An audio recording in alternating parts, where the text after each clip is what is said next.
Good evening, ladies and gentlemen, and welcome to the UKEL Upper Bracket Semi-Finals TFG against Perplexity. I'm T1NT Arting of a Short, and I'll be casting this game.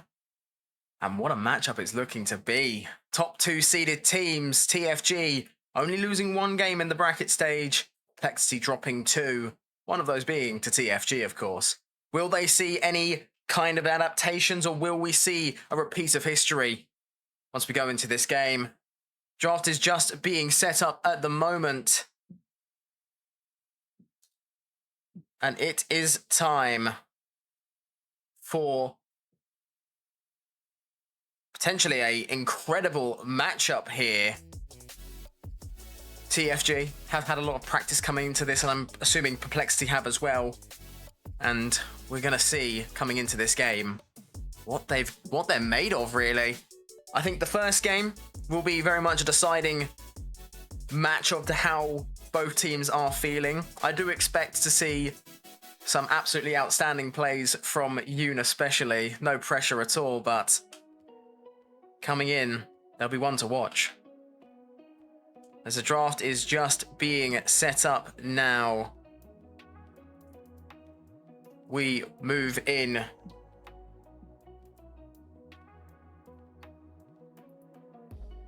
And it's going. I'm guessing it's going to be a very fun game today. Obviously, Division 3, the winner of this will move up to Division 2 of the UKEL, which of course does stem from the NLC. So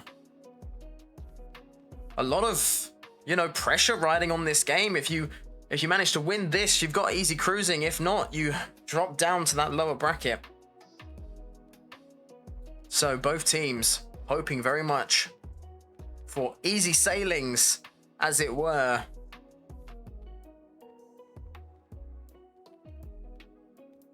As we are just awaiting the draft situation.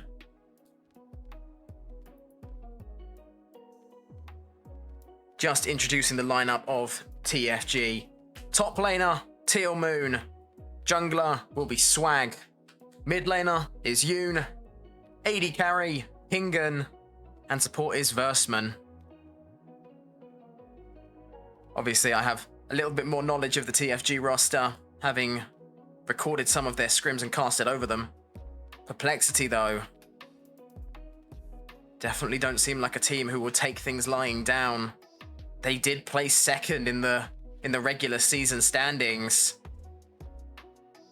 TFG only beating them out by one game, and that one game is the game that they beat Perplexity on. So a little bit of revenge here for Perplexity potentially, but TFG trying to cement themselves as the strongest in the division.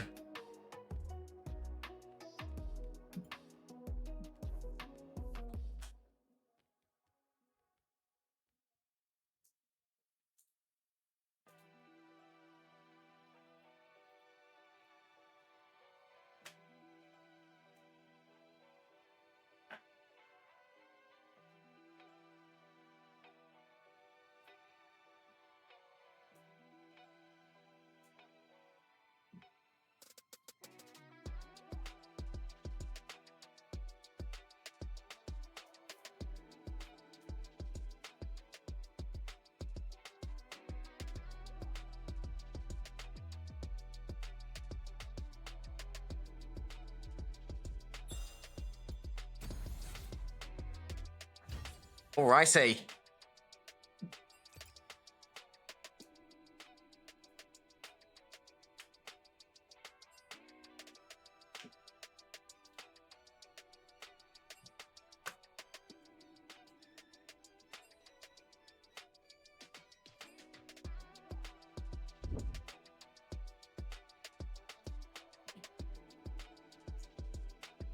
Alright, ladies and gentlemen. It's time to move into the draft. TFG, Perplexity. TFG on this blue side, Perplexity on the red. So now it's time to get into seeing what these teams are bringing to the table here. Gwen going to be the first ban for TFG, as LeBlanc is going to be the response. Yoon does very much enjoy that LeBlanc, and I'm guessing Perplexity were sort of scarred by the LeBlanc there, as Nunu being hovered here for the second ban. Still 9 seconds to be locked in. And it will be. Nunu the second ban. They're not too keen on that. And I mean, what does this signify if you're Perplexity? You see a Nunu ban. Could they potentially be going for something like an Ivan here? As it's going to be Rengar, one of Swag's premier picks. And they're just kind of taking away the S tiers for TFG here, as Karma will be the lineup for that final blue side ban. 9 seconds remain. Will we see it get locked in here?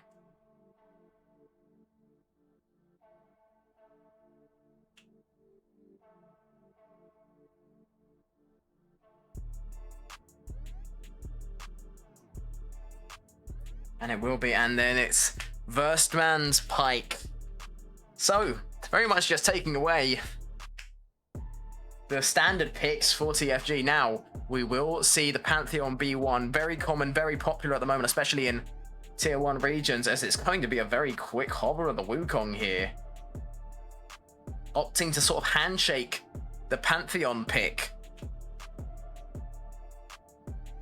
Will it get locked in, though? It's an assumption that it's going into the jungle.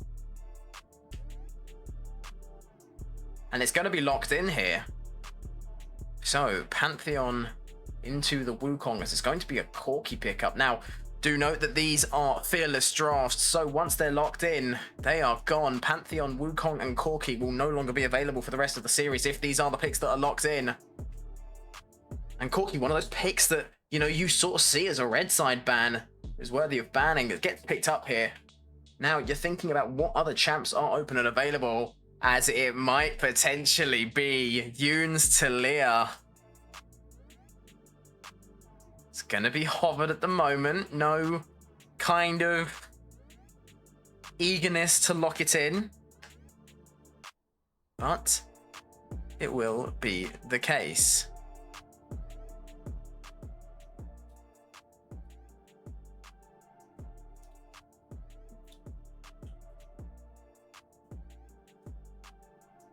And Sivir locked in relatively quickly after that. Pingan opting for the safer pick, letting the rest of the team sort of build around it, as Rel being hovered here. 5 seconds remain. And that will be the support pick for Perplexity.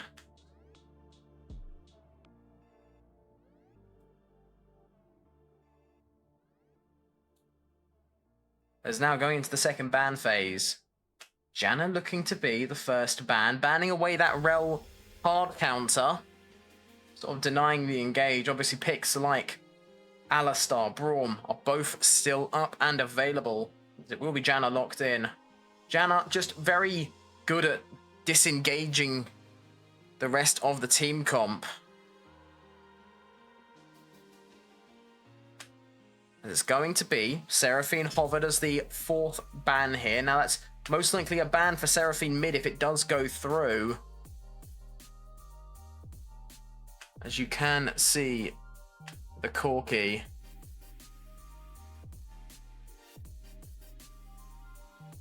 And it will go through. So, what will the final ban be for Perplexity?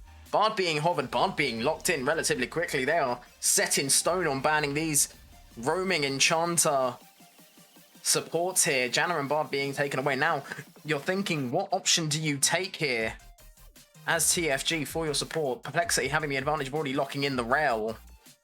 As Vlad, the last potential ban for TFG. Now, there are still picks open like Rumble, and Bessa is available. And somehow Yunara's made it through this entire draft, not being banned, not being picked. As a Sona is going to be hovered. Seems a little bit peculiar, but it will be the Hui locked in, most likely going into the mid lane, trying to get the range advantage on the Talia. So now, we're gonna see the Poppy picked up, and from experience, that Poppy could go basically anywhere. You're still holding that flex pick potential for the Pantheon. It can go jungle, it can go support. The Poppy can go top support either or, but it's a very good pick here as you're denying dashes from Wukong and Corki. And I was mentioning earlier, Alistar is up and available, and it's going to be hovered here by TFG. Or maybe the Rakan, looking for a little bit more of an aggressive pick, but Rakan still has the ability to peel away. And it's going to be Rakan locked in here. Now, what we're expecting from Perplexity is the top laner to be locked in. You can see all the options. But what is the conclusion? What are they going to decide on? Do they go for something like a secure top lane solo pick? They could still pick up this Rumble here. And Bess is up and available. We've seen a lot of teams picking Camille recently. Or do you opt for something more frontliney? Do you opt for like a Scion or not? It's going to be Volibear locked in. And my goodness, what a draft this is. TFG, we're assuming the Poppy will be going into top lane and that Pantheon will be jungle. And Perplexity picking up some high priority picks there with Corki, with Wukong. So now it is all about how well the teams play as we come back. And the game will be starting. And looking into this game, only reason we're switching back to this is just due to there being a slight delay in the game. But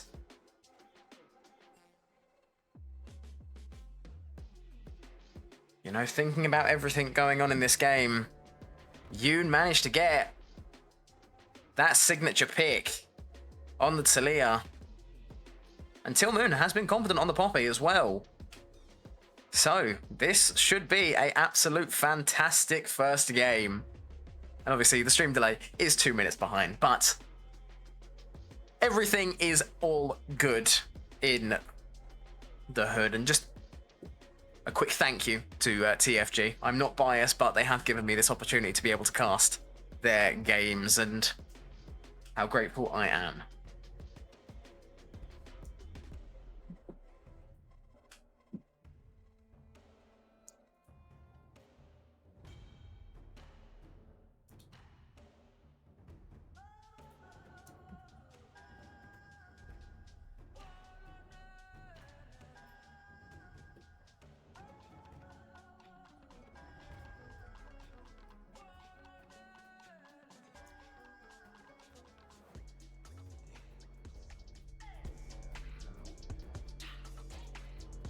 And you know, I would like to see some thoughts in the chat. Obviously, you are 2 minutes behind, but who do you think will win this game? Make your predictions now. I don't know if we can get a poll started to see what can be done. But the teams are locked in. I'm ready in my seat. So, let's the games begin. We're just awaiting the spectator delay. I don't know how long it is set to, but it is claiming there is one. So, until then, you are left with me on your screen.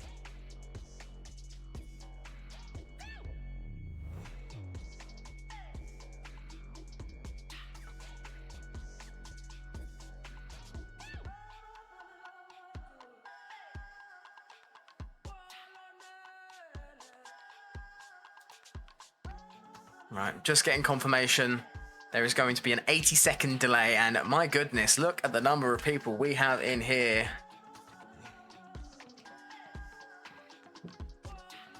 So, we have game one of the upper bracket semi-finals.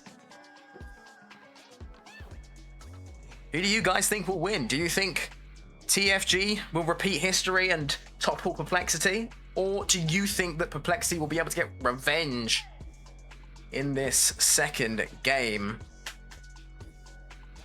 So glad to see so many people coming out to support, hopefully both teams, but I'm guessing that there is a bigger TFG crowd in here. As there might be. As some would say there should be, but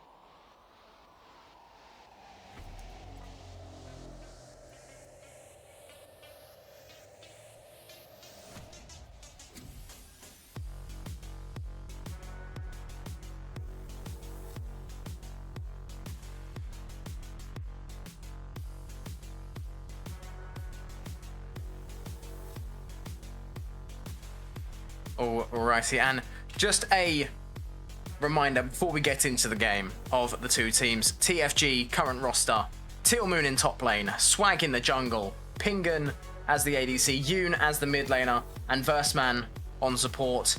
Meanwhile, on the side of Perplexity, Baroni in top lane on the Volibear, Fat Cat in a hat, Fat Cat on a hat even, in the jungle on the Wukong, Tom on the Hui in mid lane, 3 Nacho. And there has already been a pause. We haven't even gotten into the game yet. But we have already managed to see a pause occurring.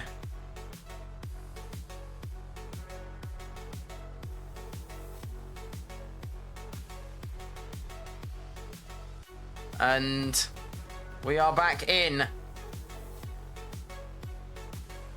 False alarm, it seems.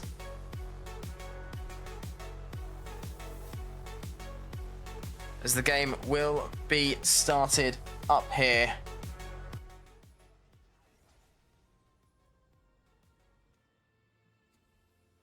And will we see any kind of shenanigans, as there is a freeze on the client side? I'm guessing this is due to the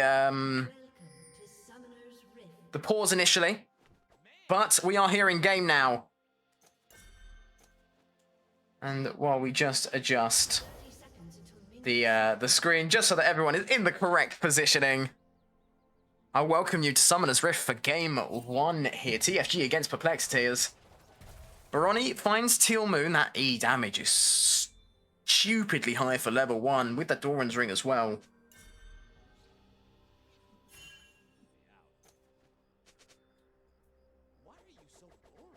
And what will we see coming out of these two lineups? We see a very standard sort of lineup here for Perplexity, sort of covering the different entrances to the jungle.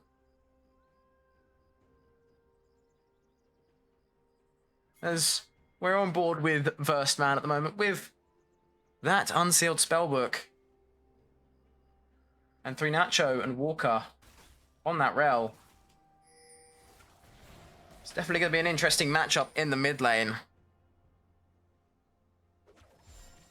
But we're going to stay on board with bot lane at the moment. Pingun and Verseman against Nacho and Walker.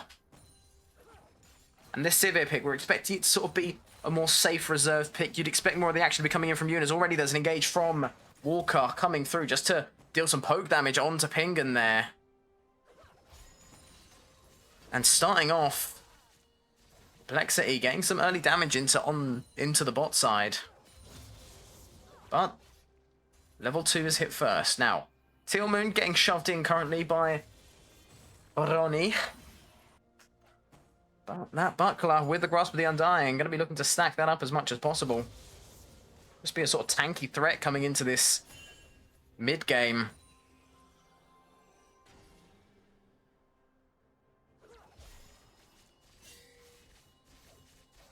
We see junglers pathing down to the same side. Swag slightly ahead, but that is more so due to the density of camps in the jungle, as here comes Walker in on the engage onto Pingun. Ignite will come through as it comes in from a flash from Nacho.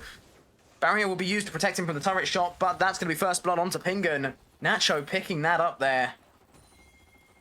But that is 4 summoner spells exchanged. But crucially, on the cannon wave, so that means that there will be a severe sort of level disparity here in the bot lane already.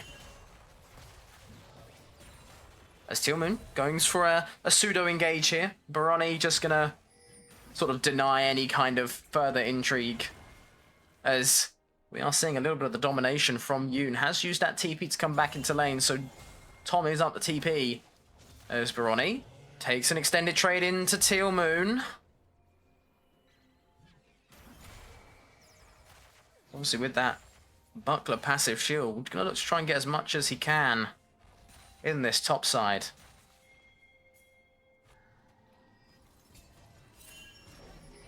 This is just a reminder that as much as I enjoy the conversations happening in chat, I am 2 minutes ahead of you, so I might not be able to respond in time, as at the moment it looks like it's going to be an engage from Baroni onto Teal'Moon, who falls very low. There is no ignite on the Volibear, just a flash and a TP, as we could see another engage come through from the bot lane here. Walker stepping up very close, will come in with a W, lands the Q on to Pingun, but it's going to be knocked up by Versman, who does deny, but now there's a dive on the top side. In goes Wukong, but Teal'Moon manages to get the kill initially, as it's going to be a flash exchange, and it's going to be a 2-for-1 on top lane. Double kill going over to Teal'Moon. Flash used perfectly. Baroni not opting to flash, and Teal'Moon getting an absolutely outstanding trade there onto the top side, and jungler of Perplexity is now, we're going to see a re-engage, potentially from Walker here, as he does get the remount.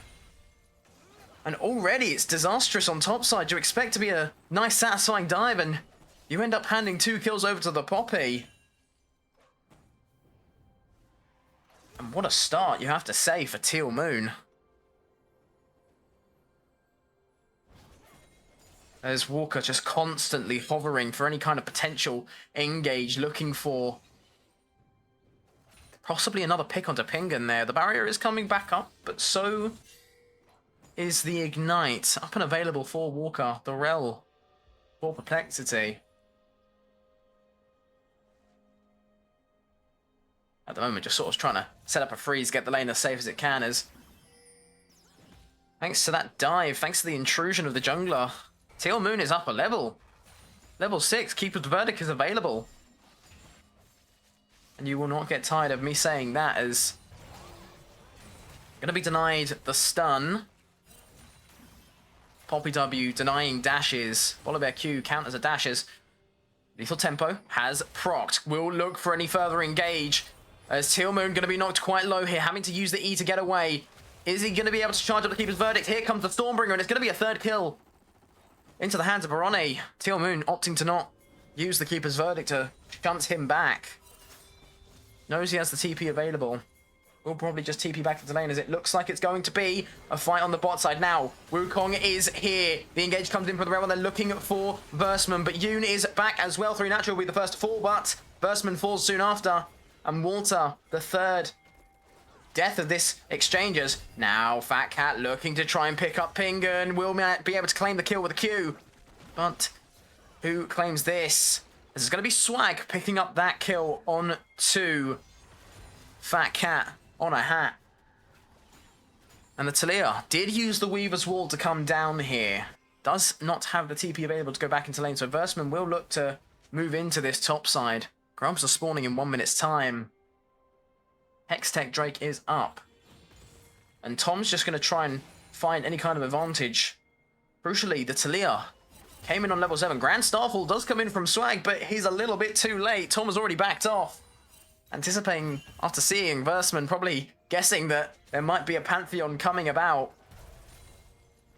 As Teal'Moon having to be a little bit more respectful, but Swag does not know the meaning of the word respect, as a level up here on the Wukong. Versman goes in for the engage that will catch both Wukong and the clone.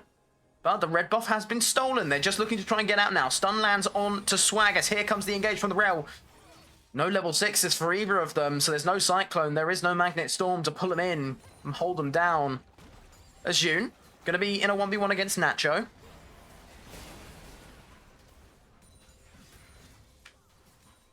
Talia now, TP is going to be coming up here. Steel Moon has kept this wave relatively shoved in, has claimed the plate there, as now the grubs are up. Swag is first to it. Are they just going to take the trade here? It's currently 5-5, 500 gold in favor of TFG. And they're going to take the trade. They're going to take the trade. The grubs for the Hextech Drake. Now, Hextech Drake providing the ability haste and attack speed. Very good for the Corki, very good for the Wukong and the Volibear. And Hui not downplaying that ability haste. The Steel Moon does take a little trade onto Baroni. Takes him down below half, as that's going to be the Hextech Drake claimed. Both junglers now going to just look to clear the camps that are available for them, as Yoon's just been sort of sat in this bot lane, taking up the free CS. Nacho not really able to pressure the Talia here, as we're going to see a little bit of a skirmish. Baroni just reminding Teal Moon that, yes, you might have gotten a double kill on me and my jungler, but I'm still a Volibear. As here it comes, the healing is incredible from the AP Volibear, but the stun from the W denying the Q from Volibear, and it's going to be another kill to Teal Moon. He's 3-2, and my goodness, the Volibear heal might be high, but you can't topple a Poppy with 3 long swords and a tear. And right now it's Baroni who's crying, as that turret will be knocked even further, claiming another plate. And Teal Moon will just take this back with glee. And Baroni does TP back into the lane, but it's already the Sundered Sky picked up for Teal Moon. Having a fantastic first game so far. And I mean, overall, that gold lead was 500 gold a minute ago, and now it's already gone to 1k. We're going to see Swag hovering around this top side. Tom TPing back into mid. Yoon has returned to their home lane. And Pingun with the sort of even CS. Now, there's going to be a proxy here from Baroni. No flash, no TP. Does have the Stormbringer available. Is he going to try and use it over the wall to be able to escape? Now it's Swag and Teal Moon in on the Volibear. And Yoon is here to pick up the kill. Cleaning service, thank you very much. We're having bear on a stick for dinner tonight, as that kill is skewered over to Yoon there. And 2-0-2, and this is what you did not want if you are Perplexity. You've given TFG the Pantheon and the Talia in the first game, not trying to deny anything. But the hope is that they use their crucial picks for game 1. You can ban out the rest and hope that the Fearless format makes life easier. As Fat Cat going to just be covering this top side for the time being. Baroni staying in base before he can get the Cosmic Drive. As Teal Moon able to just leisurely walk away from the level 8 Wukong. As Yoon, massive damage. Here comes Black with the stun there. Going to be picking up the kill onto Tom. Now it's Pingun in trouble. Going to have to use the barrier. Going to use the flash, but it's going to be Walker who picks up that kill. Now Wukong in a spot of bother here. Stormbringer comes through in from Baroni. Not going to be able to claim the kill onto Fat Cat. Teal Moon goes as well. And we went from a rather quiet game to all the action happening at once. Pingun does fall, Tom falls in mid, but Teal Moon takes their 3rd death of the game here. That Volibear coming back with the Cosmic Drive, and that Wukong able to just sort of hold the top lane long enough, but Swag is eyeing up a potential gank here onto Baroni. The Volibear's going to have to be careful. Does the stun come through early? Stormbringer is not available. Going to tank a turret shot as well. Not going to get blocked by the shield, and Yoon is here, the Weaver's Wall, to bring him in. And this Volibear is in a spot of trouble. And once again, Baroni falls. And Yoon is already having a field day here. Coming in, picking up the scraps, but they will take it. As Perplexity now will look to the bot side. Pingun under the turret, locked down. There's a Magnet Storm unavailable. But this could potentially be a dive on this next wave. Swag is rotating to counter it. Going to pick up his Krugs in the meantime. And so far, this has been a phenomenal first game, as Teal Moon does claim the last of the 5 plates in top.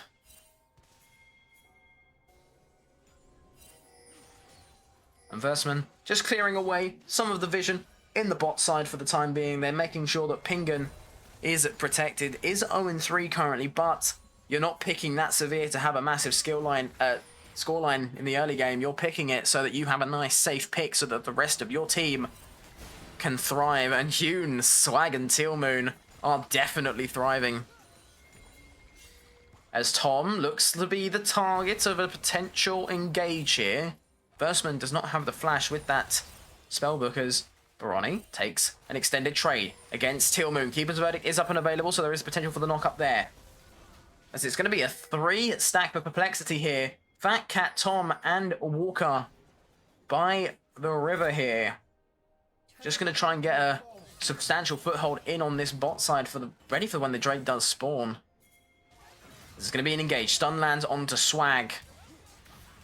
As here comes the Wukong. Cyclone is up and available, but Yoon is now here. Cyclone gets used as the Magnet Storm going to be popped. It will capture Swag and Versman, as Swag is the first to fall in the fight. Yoon not able to get the kill onto the Wukong, and now Versman will be soon to fall after, and that's the first clean fight in for Perplexity. Is on the hunt, does get popped by Pingan, but he's just going to be taken down by Nacho as Tealmoon in another trade with Baroni as the Wally Bear falls low, and it's not going to be the Q that claims it, but an auto instead. Hammer to the face, but the Drake is in the hands of Perplexity. Infernal, and what will the soul be? Cloud Drake. The games have decided now. If you see a Cloud Drake, you are exceptionally happy as both of these teams, as both want to claim it. As a Weaver's Wall and a Grand Starfall does come in. Fear going to deny the stun onto Tom. Swag just going to have to walk away in shame. Not able to land the stun onto the Hui, who hasn't actually managed to get an item just yet.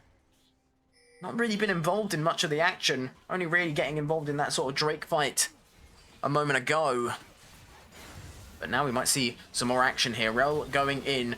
Going to dismount as the knockup comes through. Hits both Wukong and the clone, as it seems to be the interest is in claiming the kill onto the Rel. Pantheon, Rakan, and Talia there are able to pick up the kill onto Walker.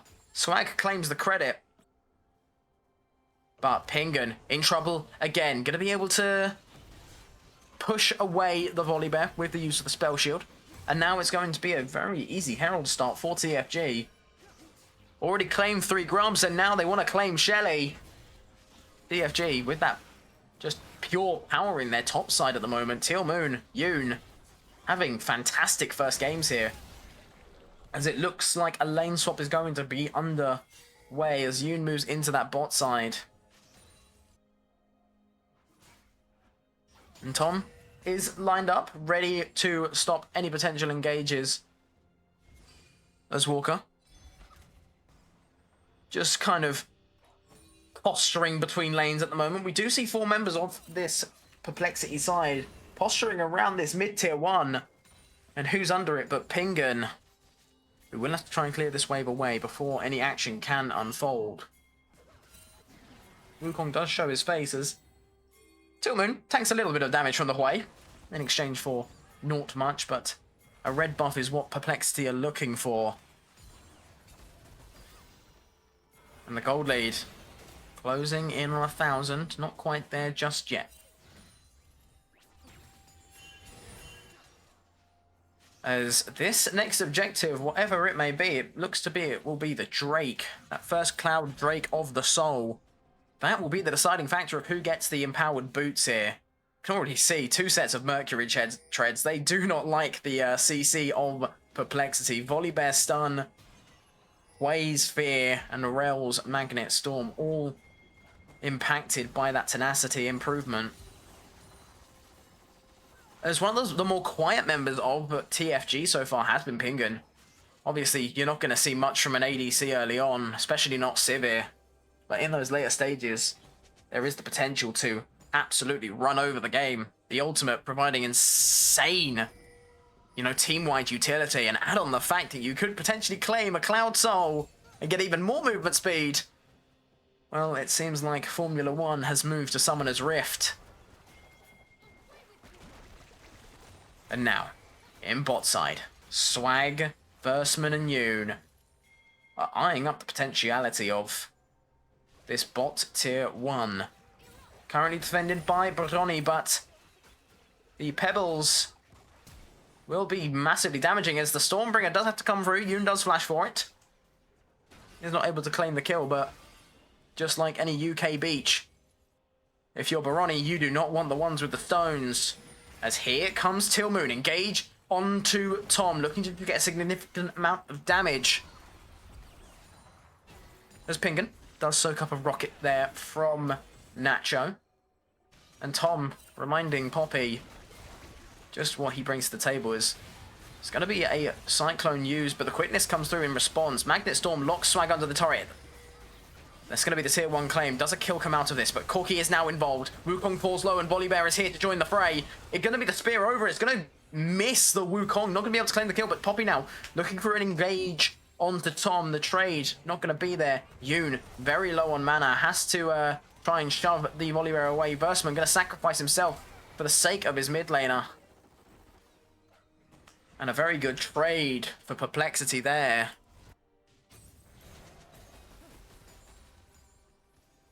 And I mean, it makes sense to do what Versman did. Your Talia, Talia does have the bounty. You do not want to give that away.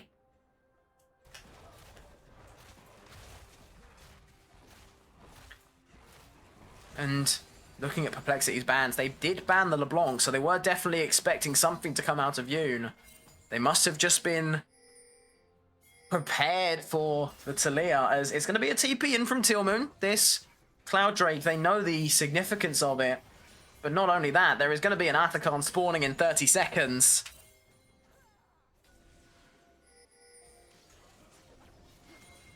As it seems TFG have the posture in the lane here. The Skullcrab is in the hands of Perplexity, but Tilmoon is in the hands of this bush as we do see Yoon over the wall. It's going to be an engage from Swag there, and they immediately look to lock down the Hwei. Hwei falls low, and Tilmoon will pick up the kill. It's going to be the Volibear engage, and Swag falls to Nacho. Meanwhile, Baroni will be taken down by Pingan. It's now a 3 versus 4. And currently, TFG on the upper hand of this. And Nacho going to be able to pick up 2 Constellation kills there. User the barrier, user the flash. Going to be able to pick up Pingan and Tilmoon. And that might spell disaster. You no longer have a significant damaging force to be able to take this Drake, and it's going to just be back to being a neutral objective. Nacho saving that fight for Perplexity, but it looked dire from the start. Yes, you managed to get that early pick onto Swag.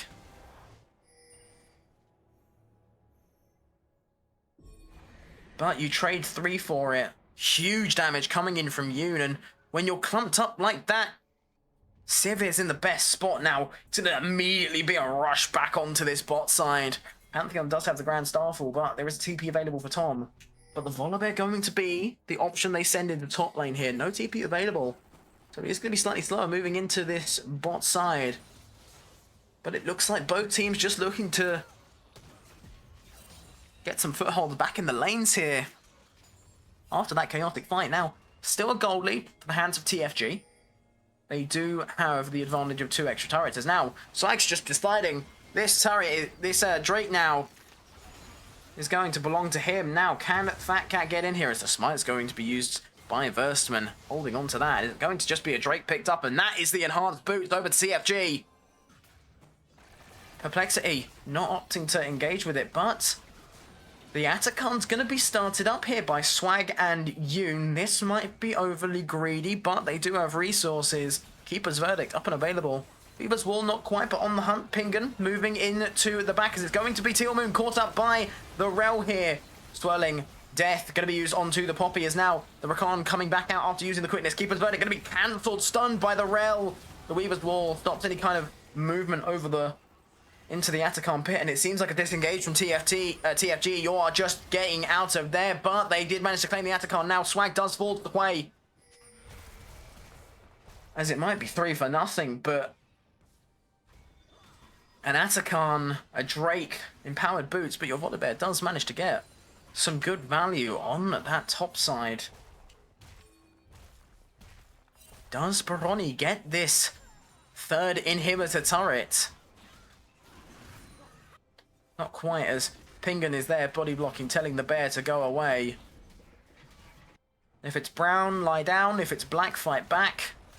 And if it's Volibear, please take care. As this bear with the Navori Flicker Blade and the Cosmic Drive is surely going to have an impact. And now with the blue buff, there is nothing stopping the bear from taking over. As now, the next objective in the minds of these two teams is going to be this Baron spawning in about 2 minutes here at the 25-minute mark. We are currently 23.5 minutes in. And taking a look at the items here, TFG, everyone now coming up on 2 items. Firstman, the only one still trying to catch up, but you got to give some supports some slack. Not too much, though, otherwise they take it and run. And meanwhile, on Perplexity, 2 items all around, minus that support. And the Corki here, 625, as that 3rd item. But if you look at XP differences, you see that Perplexity have advantages in jungle and bot, which you expected to see. Pingan did have the early rotate, and Swag has been moving around quite a bit. But really, at the moment, we are seeing a little bit of an engagement from Baroni into the Poppy. 2 levels down, but he does not care. No Spirit Visage in his hands, but Volibear can do as he pleases. Not quite Mundo, but definitely no pushover. Now, if you're looking at these 2 sides, what are your win conditions for? For Perplexity, it's obviously the power of that Corki. Currently 3 items, and it's 3 very good damaging items, as we do see a little bit more play fighting between the top laners. More so punching bags there, but the kills have swung in favour of Perplexity, and so has the gold. And most of that is going to be in the hands of the Corki here. But for TFG, your win con is Yoon. Yoon has the Talia pick, has not died yet so far, and is so confident he's even picked up a Dark Seal. So you're looking to sort of get an engaging with that Rakan, use the Sivir ultimate to be able to get your mid laner and jungler in, lock down a target, preferably the Corki, and go from there. Once the Corki is down, there's very minimal damage. Quay has some incredible numbers, but with just the Leandries, as we do see a little bit more aggro fighting here in bot lane. Tilmoon and Barone going to be taking a little bit of a further hold here, as Barone has no sign of slowing down here. 3 items now, as there's going to be a fight in the top side here. Coming in, quickness is going to be popped, going to be trying to land the knock up onto the Wukong there, as it's going to just have to be a disengage from TFG. The Corki doing too much damage. And the Keeper's Verdict having to be used by Tilmoon, as this could potentially be a Baron start for Perplexity. This Corki is getting out of hand. Damage, unbelievable. And that was a fight where mostly everything was exchanged. Now, Weaver's Wall comes on through. Yoon blocking off the escape from Corki. Going to have to move upwards.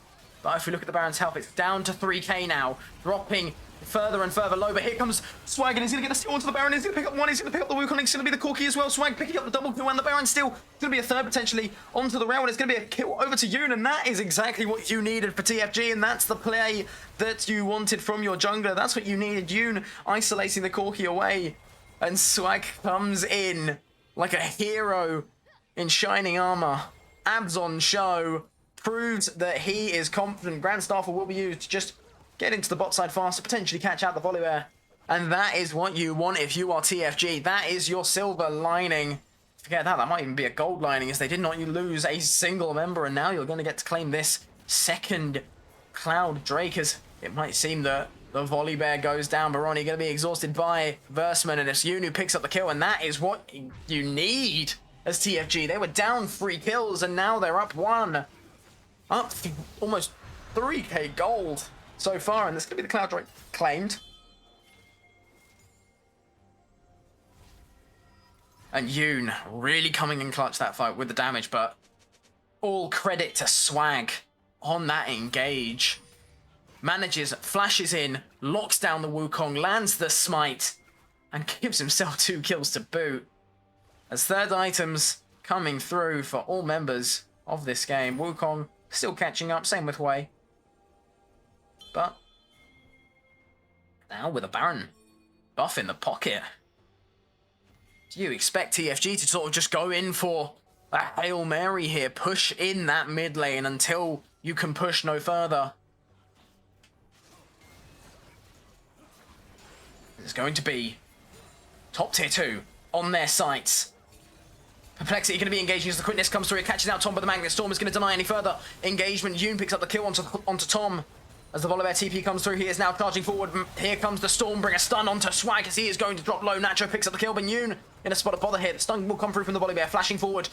Baroni will try and land the kill, and he's not able to. Pingan claims that one as now it's the Sivir on the turnaround, and it's going to be another for him, as now it's a 2 versus... Ooh, it's changed to a 2v1, and Nacho going to be able to pick up the Constellation kill onto that. Talia will be the shutdown. But it's honestly an ace for TFG. And it's all off of the back of that incredible engage from Yoon. Getting the Weaver's Wall in, getting in behind, pushing back Tom into the rest of the team, and just sort of kiting back with that Talia, throwing the stones. And there's a reason why you need to be careful of this mid laner. There is a reason why Yoon has had this pick banned against him so often. And my goodness, TFG have found the crack in the wall, and they are going to annihilate it now. 4 kills up, 4k ahead. Pushing 5k actually.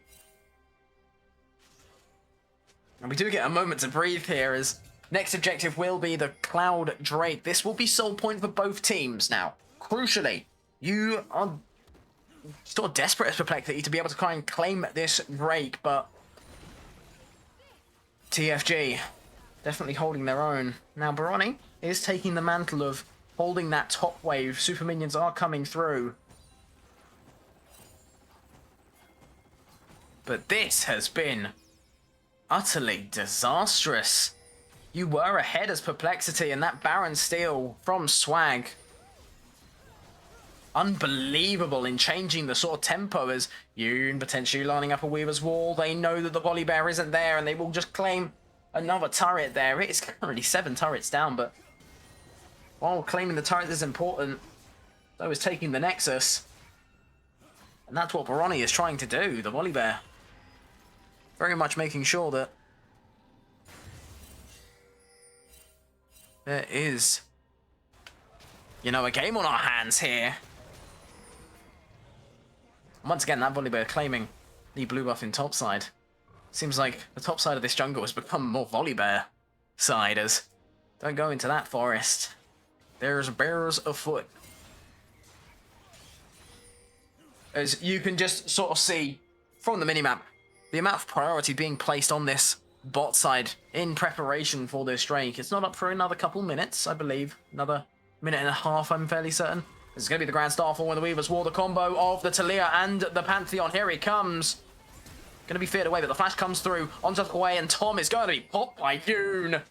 And my goodness, that's the pick that you needed. It's the pick that snowballs this potential base take. Will TFG try and take advantage? Because that is the range executed there. Nacho, the last sort of semblance of any kind of long-range combat you have. As this will be. Got us going into the endgame here. Volibear teasing an engage there. Baroni looking to potentially going onto Swag.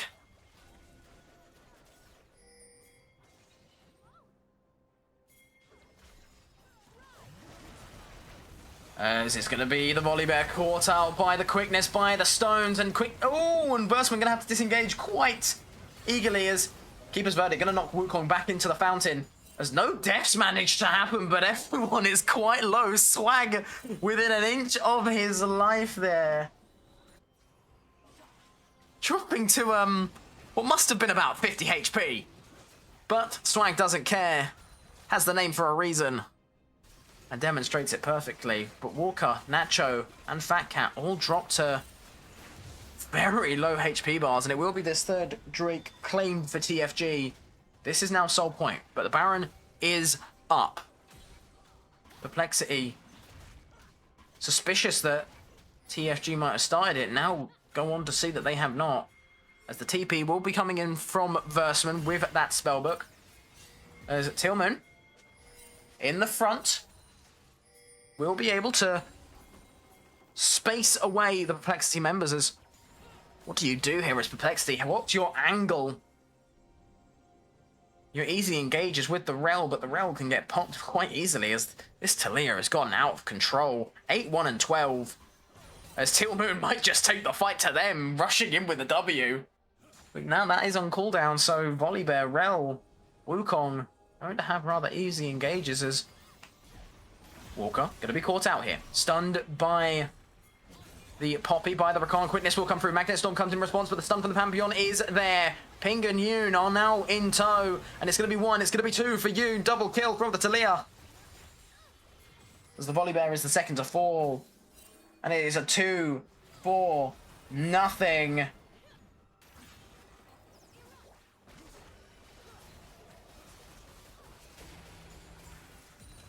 And now, TFG have the base in their sights. They're not interested in a Baron buff. They'll do it without any assistance. Yoon half HPing the Corki there with a single rock. And someone called Dwayne Johnson, because that's not just a stone, that's a fire hazard. As Corki's having to back off to get some help from the fountain. The Baron will be taken by TFG, opting for the safe route out of this game. As here comes Fat Cat, caught up by Yoon, caught out by the Poppy, tries to get the clone in use, but it's not going to be enough, and Baron into the hands of TFG. The second for Swag. First one was leashed, second one was harvested. As now, you see the determination from TFG, they're rushing down this mid lane, it's 27-9, it's an 8-kill difference. Perplexity, you need to come in clutch now. It's going to be the difference of life or death here. As we're seeing full builds come out, Magi's last item picked up for Yoon, and Tillmoon in the background, getting full build there. And once again, you are looking for Nacho to save Perplexity here. This Corki has all the potential to annihilate anyone on this TFG side. But Weaver's Wall comes in, denying any kind of back out from Perplexity. Valkyrie is up and available, going to be used to just separate, create some distance between the Corki and the rest of TFG. As now it seems like a mountain is going to fall over Perplexity. This bot tier 3, the inhibitor turret is down. Fat Cat trying to get a little engaged there, but it's not going to be anything, a fruitless endeavor. As Perplexity are left to just defend their base, 2 waves of super minions coming in at a time. Mid and top inhibs are down. And TFG will want to keep it that way. Yoon on the edge of the fight. Magnet Storm does come through. Is not able to connect. And here comes the Stormbringer. Volibear will go in, trying to get the kill onto Pingun here. And he will fall low, but it's not going to be able to claim anything. Wukong now the next in line. Pingun claims a double kill on Corki. And that is the 4th. And just Tom remaining. Grand Starfall almost as a show as Pingun picks up the final kill. It's an ace for TFG. And it's going to be the Nexus. That is game 1. Done and dusted.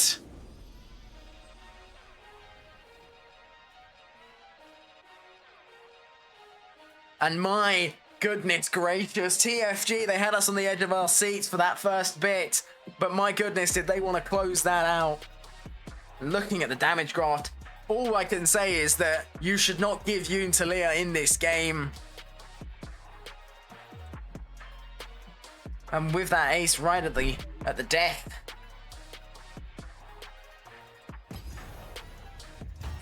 it is very much a TFG victory. This game 2 should not take anywhere near as long as game 1 to start, as we are already in the lobby there. Now, as it is a fearless draft, all of the picks will be banned for the rest of the series.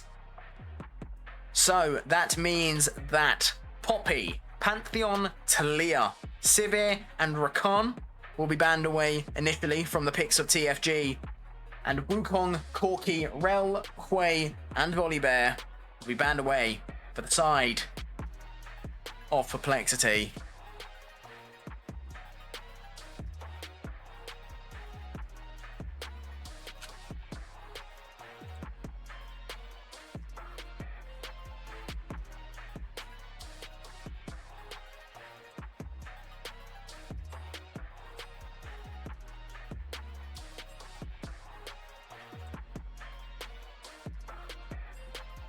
As it's going to be a blue side pick for Perplexity.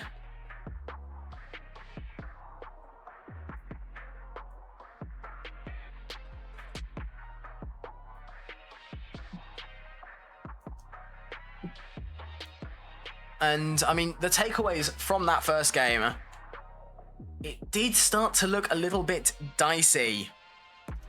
But TFG able to close it out. And all praise to them.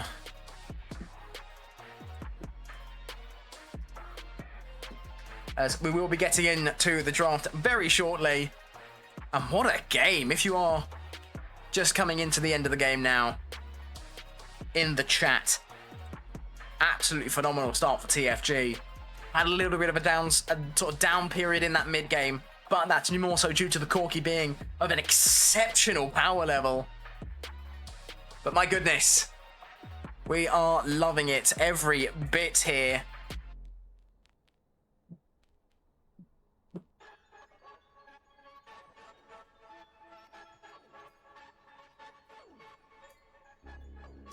We're just awaiting draft confirmation.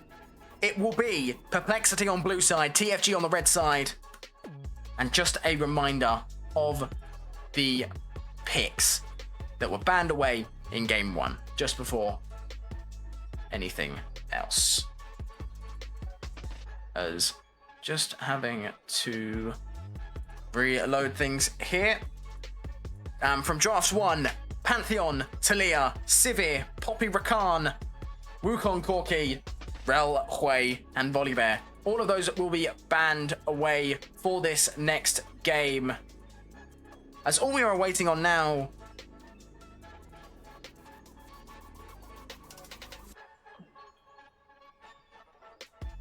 is the draft to begin.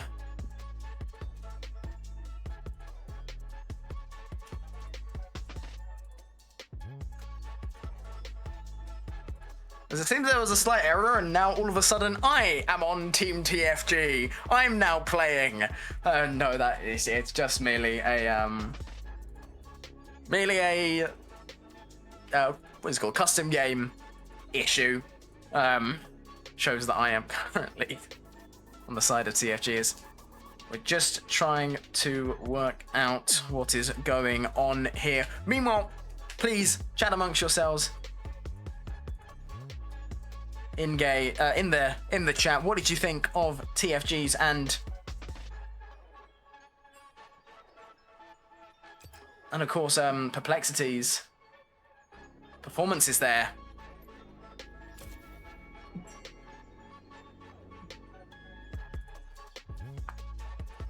Now, I think as Perplexity, you want to look at the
And Rengar, again denied for swag. Now, as TFG, what you might be expecting is, you know, the exact same bans. Nunu coming in as the third ban.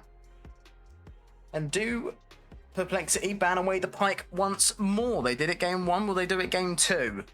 And it will be the case. So, now you're looking at those sort of tertiary picks. You've used your primaries.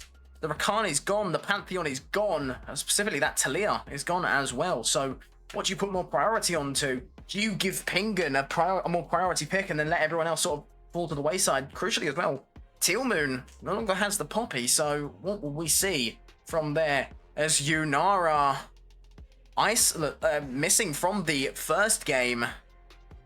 And if there is anything that is perplexed, it is that. But not making the mistake a second time will be claimed. Now, despite the loss, Nacho was a crucial part of, you know, the winning ways of Perplexity. So now, putting them on a very priority pick here in the form of the Yunara, and it looks to be the Ezreal lock-in. That will be for Pingan, most likely. Opting again for another safe pick, as do they go for the bot lane duo, hovering the Lulu here. And it will be locked in rather quickly. So Versman will be opting for the Lulu most likely.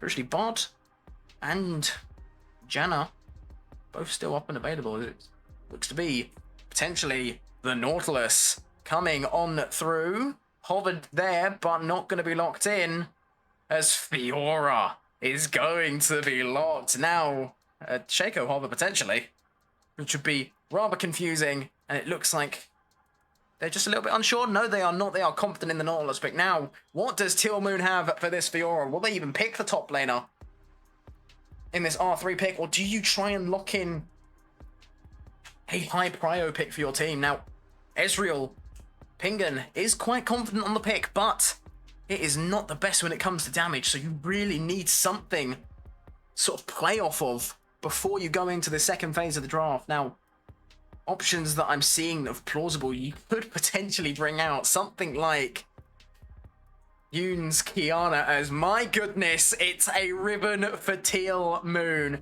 It is going to be absolute cinema in top lane, and if there is anything you want in your deciding game, it's a skill matchup. Riven locked in. And Seraphine already going to be banned away once again. It seems like they're just trying to keep Tom off of that pick, as we might potentially see a mimic of the bans from game 1, as Ari taken away from the hands of Yoon. Just waiting for that to be locked in. And I mean, just to put this into perspective, this is a best of 3. So if TFG win this, they move on. If Perplexity win this, we go to game 3. So for Perplexity, you are bringing out every single stop you have. You chose this blue side. You have to have a sort of plan to go with it. As Mel being hovered as the last ban here. And it will be confirmed. What do you ban as the last pick for Perplexity? Quite a few mid laners taken off the cards. So where are you thinking of going?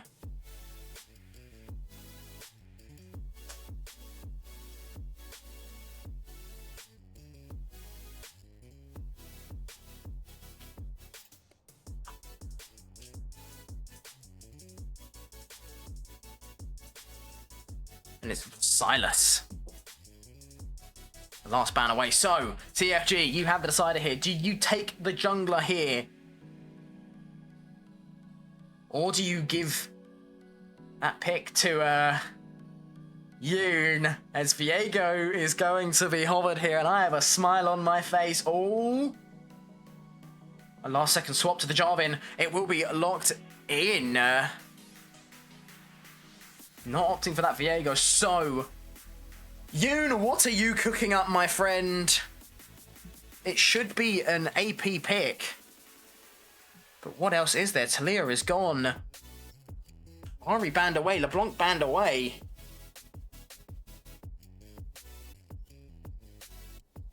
I mean, looking at the pieces around it, going to be an Orianna locked in. They do actually have the opportunity to go Orianna Nocturne here, Perplexity, and that would be an incredible lock-in. Taking that combo away. So taking their time. Oh, teasing a little bit. Hovering Viego, but also Kha'Zix. And will it be Xin Zhao locked in? Okay, I would have expected the Nocturne to be that last pick, but they're going to opt for the Xin Zhao. As Yoon will be hovering the Zoe here. Is it going to get locked in, though? There are still other AP options. There are things like a Galio if you want to maintain that engaged personnel, but we could see a last-second change, and it's going to be the Xerath locked in. Xerath for Yoon here in mid lane. So, a last-second change. And you are happy if you are in this game. Now, the one sort of downside I see for TFG's comp is Lulu Ezreal. Not the most common of team comps, and in fact, I'm not really seeing a lot of synergy with this Lulu, to be purely factual. There is not a lot of auto-attacking champs, so most likely for the shielding capabilities to be able to sustain the Riven, to be able to sustain the Jarvan, and potentially, you know, peel the Xerath and Ezreal away. As if you're Perplexity, you are very much wanting to go in. You're not too interested in hanging back. You have the Yunara who can deal significant amount of damage, especially once that Transcend is popped, as it looks like we will be going into game here. Just as a reminder, TFG will lead the game 1-0 against Perplexity. As we wait for the blind pick and the spectator phase to conclude. Just another look at this draft. You do have the nice engage from the Jarvan, but it's whether or not you have the follow-up available.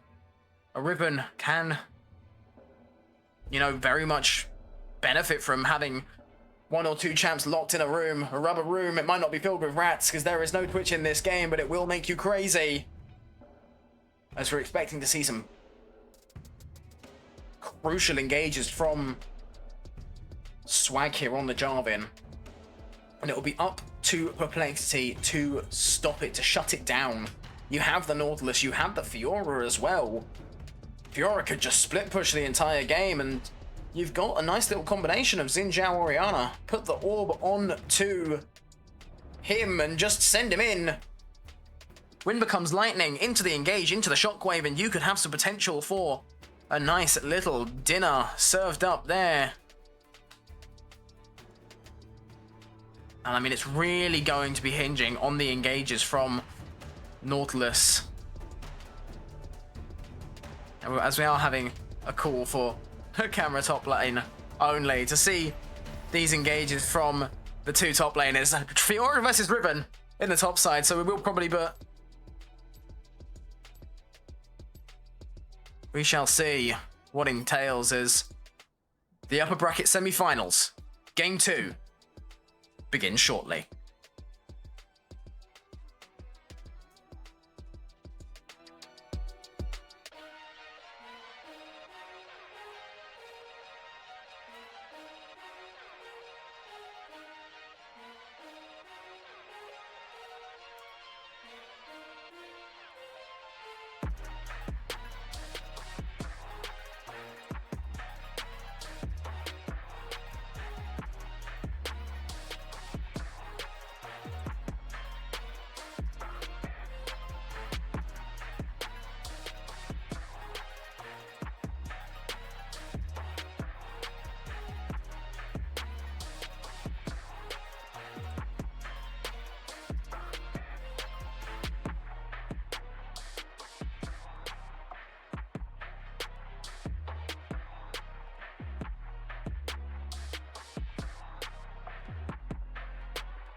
Right, ladies and gentlemen, we are back. And this is a do or die situation for Perplexity. Here on the blue side with the recently updated visuals on Xin Zhao. Fat Cat gonna try and show that off the best he can.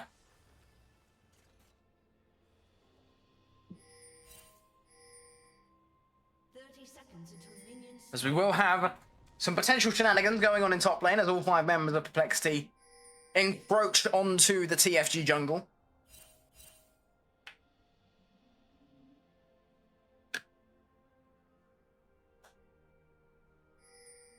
And it looks like they might try and get Baroni a advantage here.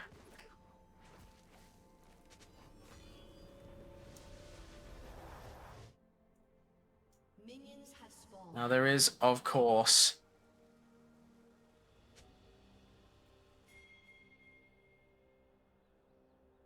there is an interesting matchup here in top as we might already see some potential action here.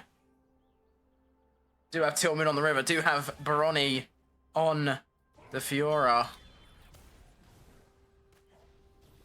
As already, starting off, not going to be any action, similarly to game 1. And interesting, we're going to be watching the Yoon Xerath pick very closely to see what happens. But there is going to be an early engage from the Nautilus onto the Lulu. I was a little bit confused to see this lineup for the bot side of TFG. Ezreal Lulu, not a very common picked duo. It's already Yoon utilizing that comet to be able to just poke down Tom, and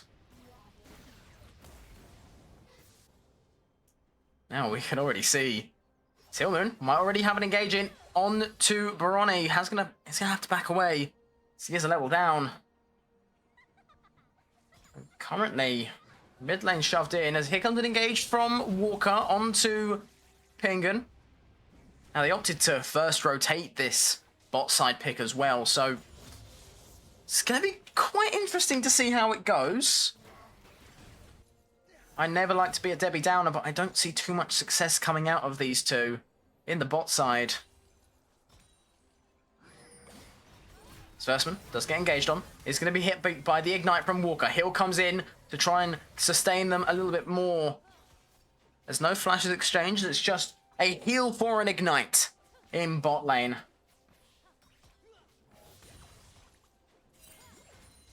We are seeing some of the downfalls of the Lulu Ezreal combo, but Pingan and Versman doing slightly better than last game. At this point, they had already fallen under the turret, but not today.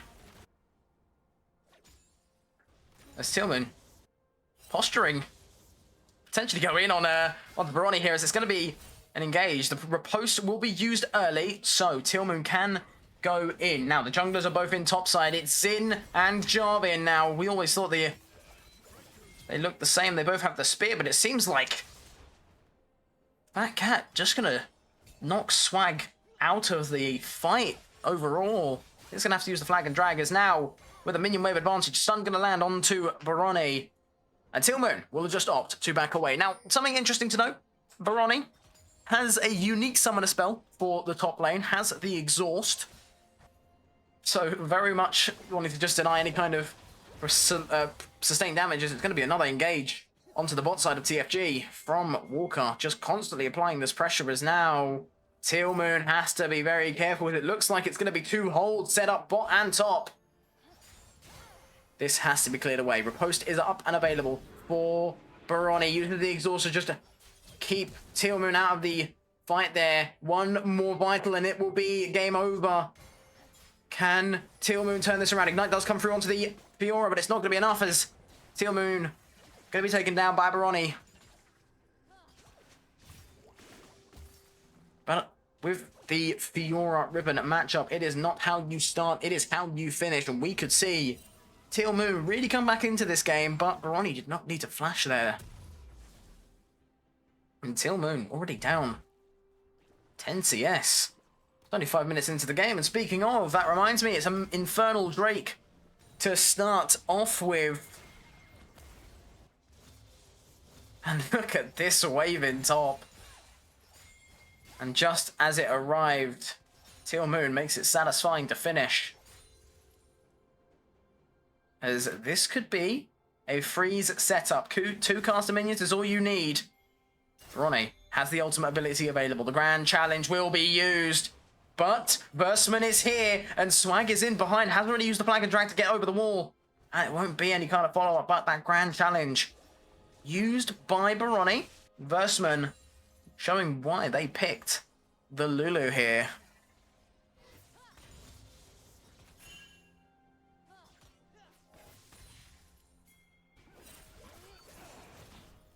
As the Drake will be begun up by Perplexity.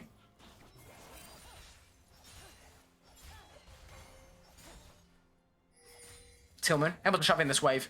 Does have level 6, so the broken sword will become reforged and we might potentially see a little bit more action in that top side. As currently, it's Baroni with the gold advantage. Up the Caulfield's hammer.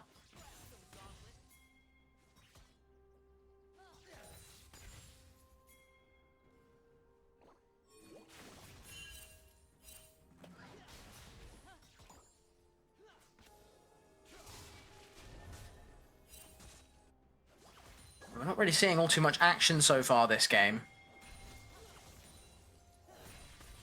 It's just currently mutual respect. But Teal Moon and Baroni, it looks like rival schools when it's the last day of term and it's a half day. Going to the high street, who's going to start a fight first? It seems like Baroni wants to start it because Fat Cat is awaiting in the bush. Next objective will be the grub up in less than a minute as Nautilus posturing for an engage here. Now something crucial is Versman is level 4, opting to roam around, and I mean it does make sense picking the Ezreal with this. You could have opted for something a little bit more comfortable for Pingun. You could have picked the Jhin, but you do also have the advantage of denying the Lulu Yunara from Perplexity. They have opted for the Nautilus in this occasion, but stops any kind of possibility of that, as right now Pingun might be in a spot here. No Versman around. As I'm sort of sitting on the edge of my seat here waiting for some action to come, and I know it's going to, as TFG, they're smart when it comes to picking fights. The Perplexity of usually won out if they can force to have the numbers advantage. Grubs are now up, and Tom is going to drop low as Tillman is going to be pushed in by Baroni.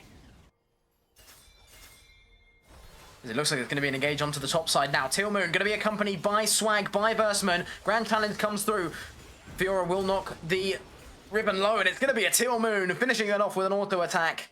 Just in style. Your name might not be Swag, but you do bring it to the table. As in the meantime, one grub going to be claimed by Perplexity. Swag's now involved, but crucially is down in support in a smite item, so does not have the advantage of the empowered smite just yet. Does manage to claim it on the first grub.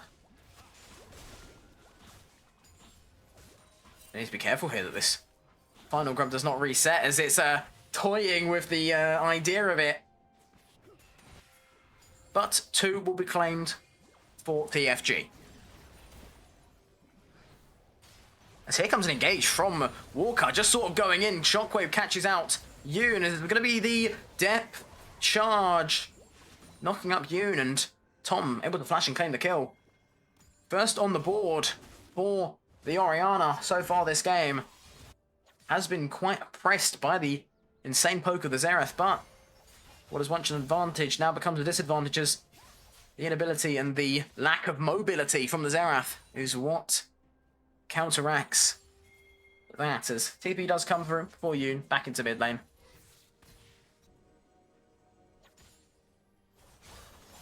As already riposte will be used. Stun lands from Tillmoon. There is no Broken Blade, but Swag is here to assist. Cataclysm not available, but the Fiora will fall low. Grand Challenge comes through in from Baroni, and when becomes Lightning will be sidestepped by Tealmoon there. It's just kind of the mums bringing in their eldest sons to start the fights for them, as Swag and Fat Cat have been more involved in these top lane skirmishes than one would believe. Meanwhile, Pingun and Nacho just kind of existing in bot for the time being. But they are content with that. Ezreal a little bit more so, as they do not... They're not too fast on whether or not, as the Broken Blade has come through. Excuse me. Repose comes through, not going to be able to die any kind of CEC. And Tealmoon picks up a solo kill as it's going to be a Cataclysm in onto the Orianna. Tealmoon does pick up that kill early on, as it's going to be Hume picking up the third kill for TFG, using the Rite of the Arcane mixed with that Cataclysm. Locked Orianna in, and that's the combo you were looking for. That's why you picked the Xerath and the Jarvan. This was the R5 pick we were not expecting. Me personally, I was expecting something like that Zoe to come through, and Yoon very confident in the abilities on the Xerath, and it pays off with a nice response kill onto Tom, as the Chemtech Drake will be started out. Now, this does provide tenacity and heal and shield power, if I am not mistaken. Walker going to have his hook dodged. Dredgeline currently dreading the fight here, as he does find Swag. Now Orianna is above, going to be able to flag and drag out of there, but you want to be careful. The shockwave's up and available. The blue team, Perplexity, do claim it, as it's going to be a huge depth charge. Knocks up 3, and in tandem with the shockwave picks up Swag, as Yoon and Versman having to back out here now. Pingun is involved on the fight. Did have to flash away from Nacho, who did use that transcend oneself, which gives Yunara significant offensive stats, as we do see Tealmoon and Baroni getting some decent vitals here. Tealmoon teasing the Fiora here. Does get that one hit, but once again, a decent vital, but the stun comes through. Is going to be an extended trade by Tealmoon. Now, it's PTA against Conqueror, so extended trades, you're sort of throwing your hat in the ring and hoping to come out on top.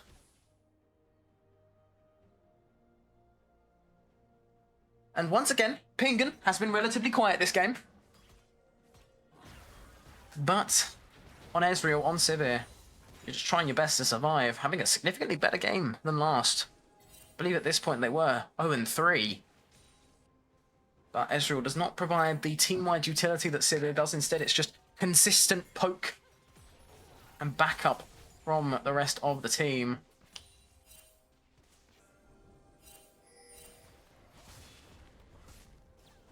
As right now, it's as even can get, minus the 2 Drake advantage for Perplexity.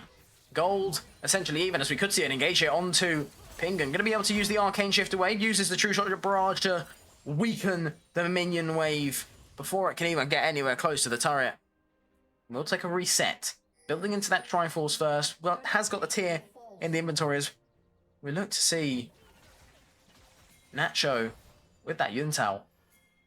Gonna be stacking it up, and we see Swag hovering around the top side. Now, Fat Cat is not nearby, but Swag is spotted, pinged out almost, as there is a ward just in the red side jungle, as Versman gonna be the target of the engage on Walker as they go in. Xin Zhao gonna be able to claim the kill onto Versman, as ooh, Yoon having to be very careful there.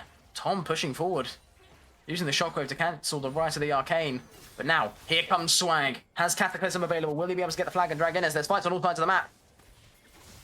Walker gonna try and get the engage in, but Ezreal having significant damage. Walker is the first to fall in the engagement in bot side, as Swag now looks to be targeting the Xin Zhao, and it's a double kill for Pingun. Went from quiet to loud, as in topside. Meanwhile, it's gonna be a flash from the stun. Tealmoon just falling. Sure, all summoner spells will be used by the top laners, and my goodness,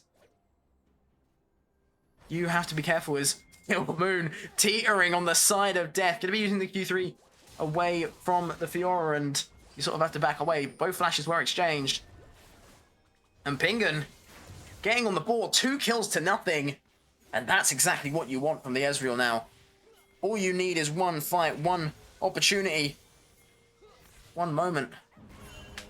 And if you had that opportunity, would you capture it or let it slip?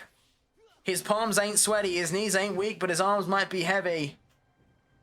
Not sure if there's vomit on his sweater already, but Mum Spaghetti TFG are making a name for themselves in this game now. Pingun up 2 kills on Nacho, but you're looking for the scaling potential of the Yunara there to go into the later game as first items coming out across the board now.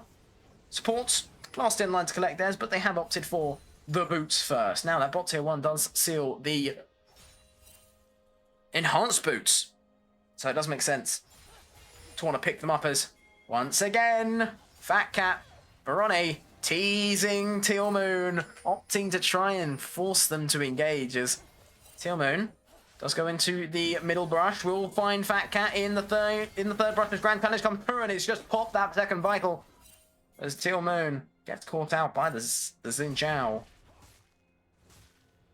And just in time for the Herald to be spawning, but that Goldie, which was once dead even, is now slowly moving away. 500 gold for TFG.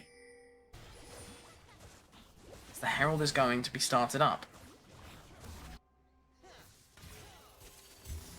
Walker finds Pingun, and the damage is minuscule as does have the plated steel caps and an extra cloth armor on top of that, really not allowing any kind of physical damage to cause him any problems as this Drake will be started up. It is Mountain, so we all have the Mountain Soul in this game. They will trade it for what looks to be the top tier 1, but Fiora coming in. You're going to be taking the turret shot, the last until its expiration. And Swag begins to go in. Right to the Arcane comes in from Yoon, who tries to soften up the Fiora. Cataclysm yet to come in, and it will come in to seal the deal. Ronnie does fall along with the top turret. But in exchange for the Mountain Drake, now that third Drake will be spawning in and around 22 minutes in. This could potentially be a soul sweep for Perplexity, but do you really want that? As all it would do is amplify the speed at which the Elder Drake would spawn in, and with the curve that TFG are providing, do you want that sort of acceleration of the Elder Drake to come in sooner rather than later? Or do you potentially sack a Drake or two just to get Yunara into the game, get Fiora foothold in top? But that Herald in the hand of Swag gonna make things extra difficult, and Atakan is spawning on bot side as well, so Atakan at 20 minutes, Drake at 22, and then Baron at 25. We're gonna have a sort of mix of 3 objectives as depth charge is going to be used on to Pingun, but Versman is the target of Nacho. Is not going to enlighten just yet.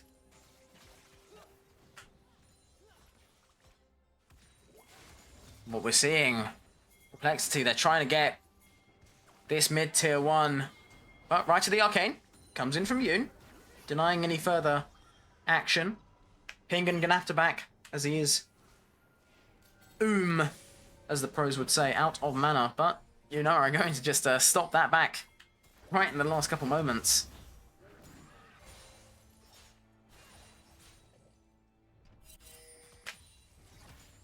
And so far, I've been quite impressed with Perplexity's ability to bounce back from game 1. It was close until it wasn't really, as you did manage to get a foothold in the mid game, but Pingun in a spot of bother. No mana, no ability to use Arcane Shift. The turret will fall, but oh, it will just stay alive as here comes the Cataclysm from the Jarvan. Engage comes through, flank and drag, picks up the kill onto Fat Cat. The Xin is down. Enlightened come through from the Yunara. Flash and Barrier will be used as well, as now it's a 5-on-1 and this mid turret is hanging on by a thread for the side of TFG. How have they managed to keep that alive? Oh, as here comes Tom. The shockwave is available. As you would expect, TFG to be willing to give away this mid-tier 1 in exchange for the lives of the support and the jungler. And, you know, haven't really been talked about, but Swag has been doing quite well on this Jarvan. Came through R4 and has been able to get a decent amount of map presence, has been able to really affect TFG's standings, as Pingan now with the confidence, having the Mana Mune, which has evolved into the Mora Mana. Herald will be popped in the mid lane, looking to just claim that tier 1 turret. This is going to be an extended fight here. Now Walker going to be dropped low as the Wild Growth does empower Swag here, as Xin Zhao going to be the first to fall very low, as Riposte going to be used by the Fiora, going to be dropping low as well. Grand Challenge is able to proc, but it's going to be 4 for nothing for TFG, and that kill came at the hands of, you know, a TP from Tom, who came into the mid lane trying to get a foothold. Was able to get the shockwave, but there was not enough damage on the Yunara. No kind of standing in that fight. And now TFG are wanting to try and run away with this. Atakan up and available. Pingan and Swag will begin to work on that. This Drake is spawning in about a minute, just over. Will TFG, this is an interesting question now. Will they try and let Perplexity take the Drake, or will they try and claim it for themselves? Now, it's more so evaluating whether or not the value of the Elder and the speed at which you can use the Elders to end the game is worth sacrificing the Mountain Soul. One of the best souls in the game. You get a massive shield and you get just raw stats on top of that.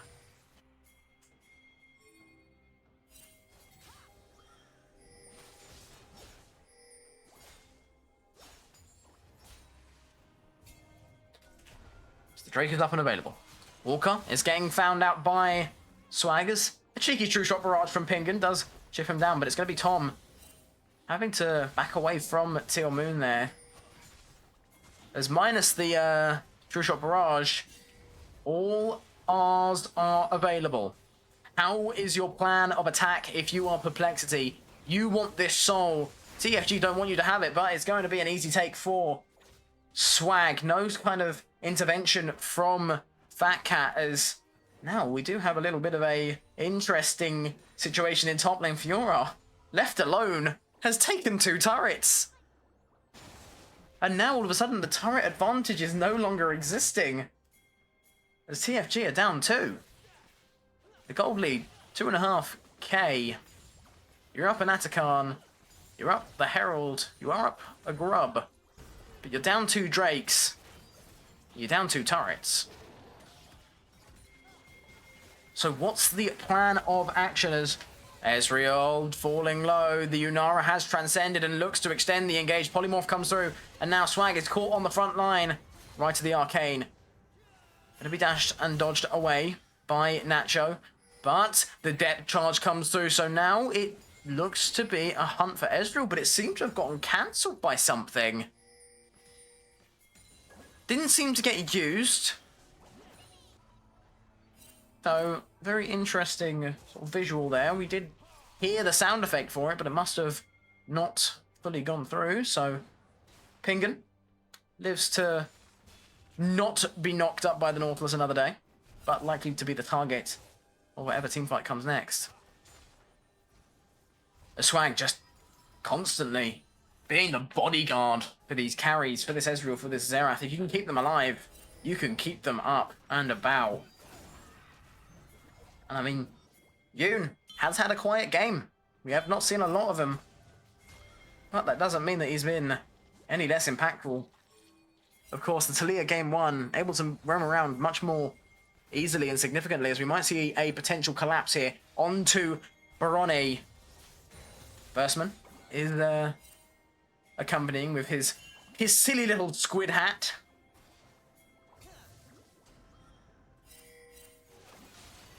But Jarvan over the wall, going to be caught out by Walker, going to be engaged upon the wind, becomes lightning by the Xin Zhao, comes through. Redemption keeps him up a little bit longer, but now it's 5 for TFG into 5 of Perplexity. There is any time to show what you can do, it's now. The Baron is spawning in 5 seconds.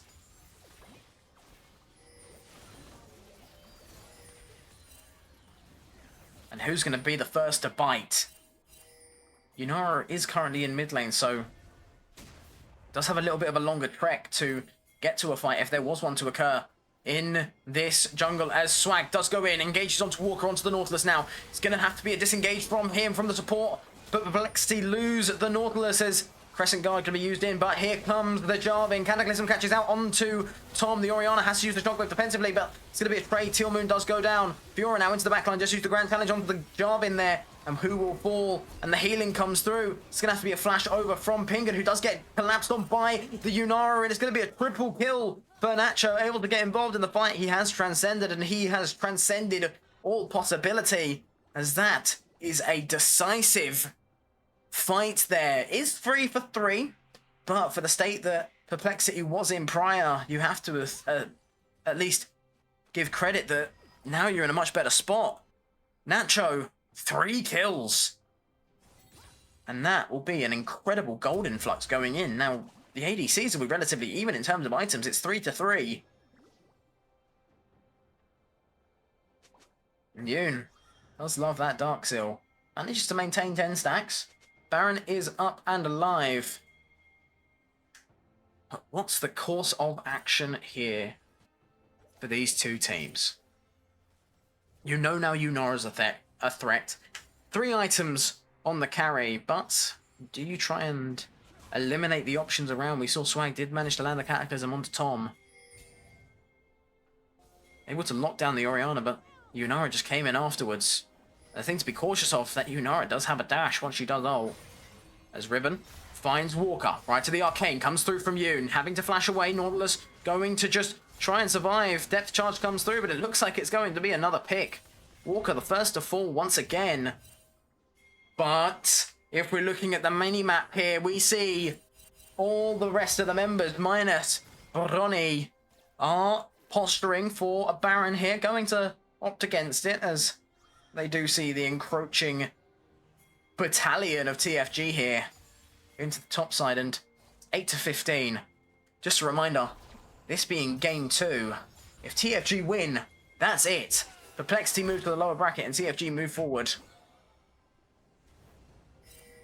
So for Perplexity, it's do or die. Will they claim redemption against TFG after falling to them in their regular stage? Or will we see history repeat itself? Shockwave comes through, just catches out Swag.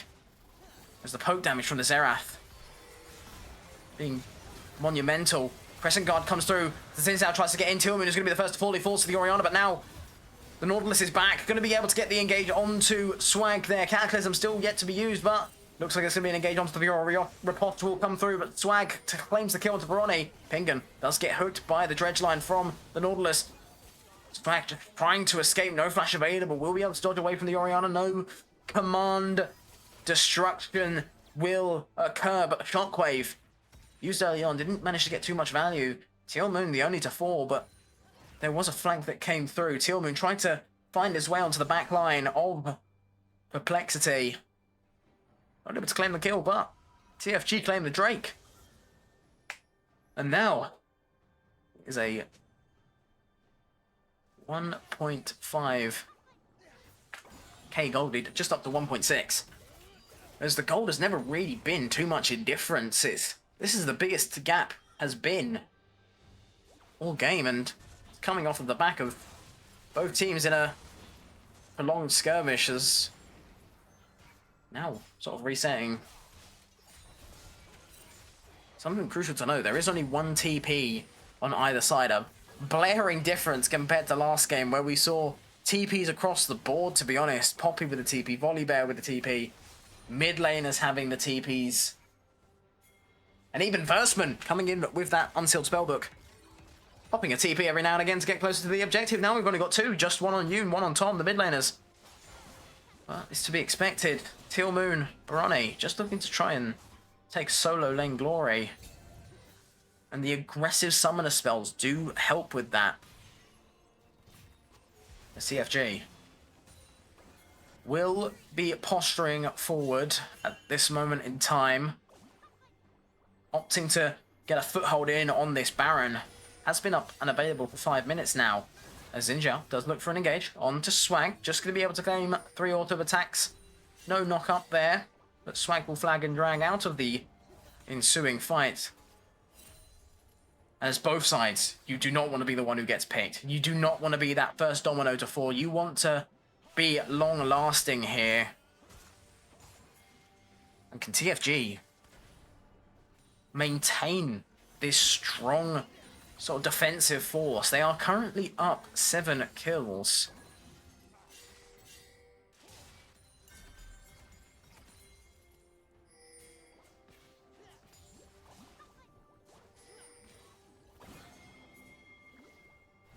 As all we're really seeing is just posturing for the Baron buff. But now, the both teams will collide, and it's going to be the engage from Walker. Chocolate comes through, catches Pingan and Swag. Crescent Guard locks in the Jarvin as the Cataclysm is used. Grand Challenge used on to Swag, and he will fall, not being able to claim the healing. But Nacho moves forward now, and it's TFG who will fall. They lose 3 members.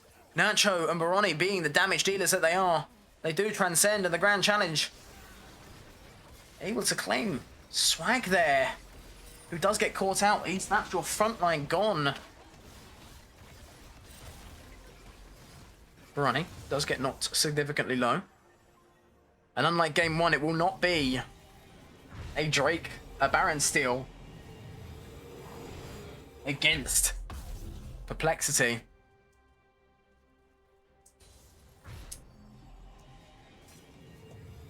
And now, the Shy signs underneath Baroni's recall as the level 17 Fiora. The supports are only level 12 in this game. Everyone else is either level 15. Baroni is going to be split pushing this side lane. And the next objective up will be this Drake in bot side. And at the moment, in my opinion, it's Perplexity who have the advantage. TFG, have you bitten off more than you can chew? As Nautilus will find the engage onto Swag once again. Hook comes through, Polymorph not available to be able to cancel that as he will fall. Swag falls to Walker. Meanwhile, in top lane, the riposte does land. The stun onto Teal Moon, and it's going to be a kill for Baroni. Once again, Teal Moon, the Riven will fall. And this is slowly falling out of control. Yunara does step forward, is able to catch out Yoon there as the Ezreal falls in tandem. And it's 4 down for TFG. As now the kills are even. A 5k gold lead. As Walker tanking up that turret, and they're just going to go for the end here. The Drake is up and available, but they're not too interested. They're going to be going on to the Nexus now. There's no one available to stop it, and it looks like it might be GG. It's going to be game 2 going the way of Perplexity. And TFG fall. And we're going to game 3. And just, wow. Perplexity coming back from that game 1 to tie us up in the series. 1-1.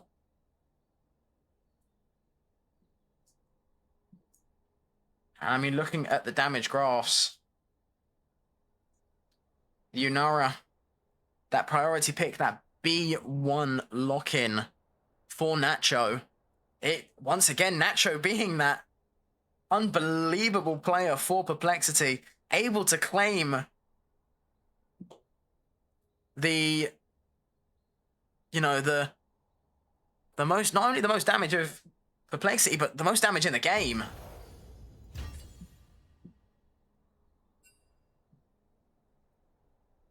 As it is an unfortunate loss for TFG, and it does bring us to game number 3. So now, this is do or die for both teams. A win here and you seal your ticket into the next round, and a loss, you're into the lower bracket. These are the top 2 teams out of the regular season, and my goodness, are we seeing some phenomenal gameplay here.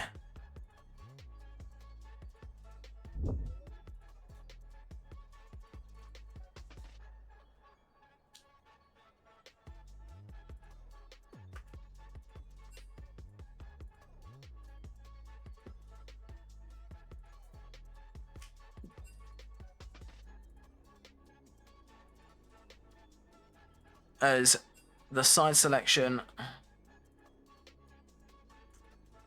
has come through.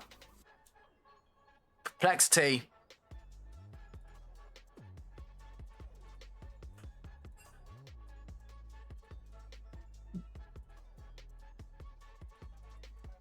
will be on the red side.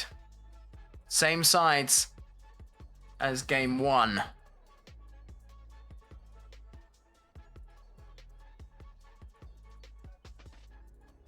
As we are just waiting for the draft to commence. Just looking back at that game, and it was, as much as I want to say, you know, TFG did put up in a fantastic fight. Yunara, you need to watch out for that. So for TFG, it's the question of, how do you approach this game 3? Of course, fearless draft. So we do need to bear in mind that now, not only were game 1's picks gone, we now see the removal of Yunara, Fiora, Nautilus, Oriana, Xinjiao, Ezreal Lulu, Riven Jarvin, and Zera. So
misspell Perplexity, that's quite impressive.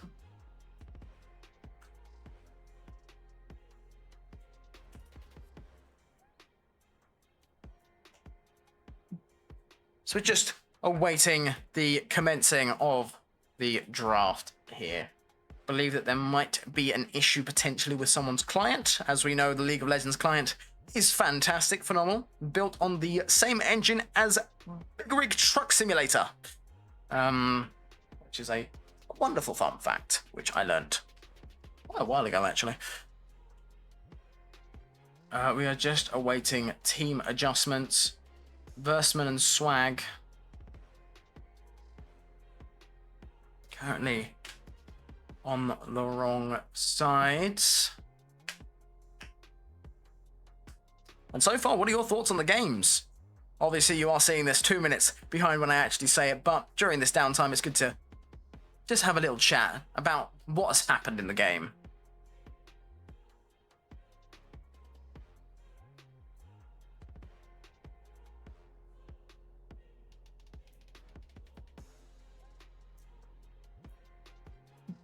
And it is quite good to see so many people coming out and watching. Obviously, this is not Division 2, this is not Division 1. It is merely Division 3, but that does not mean that it's any less entertaining.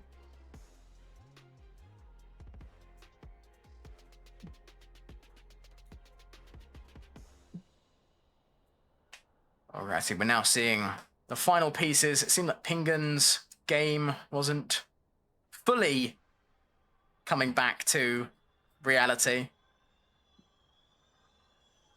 as we will be moving on to the draft shortly.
Alrighty, ladies and gentlemen, and welcome back into game 3 here. We might see the same bands, Gwen, Nunu, and the Karma.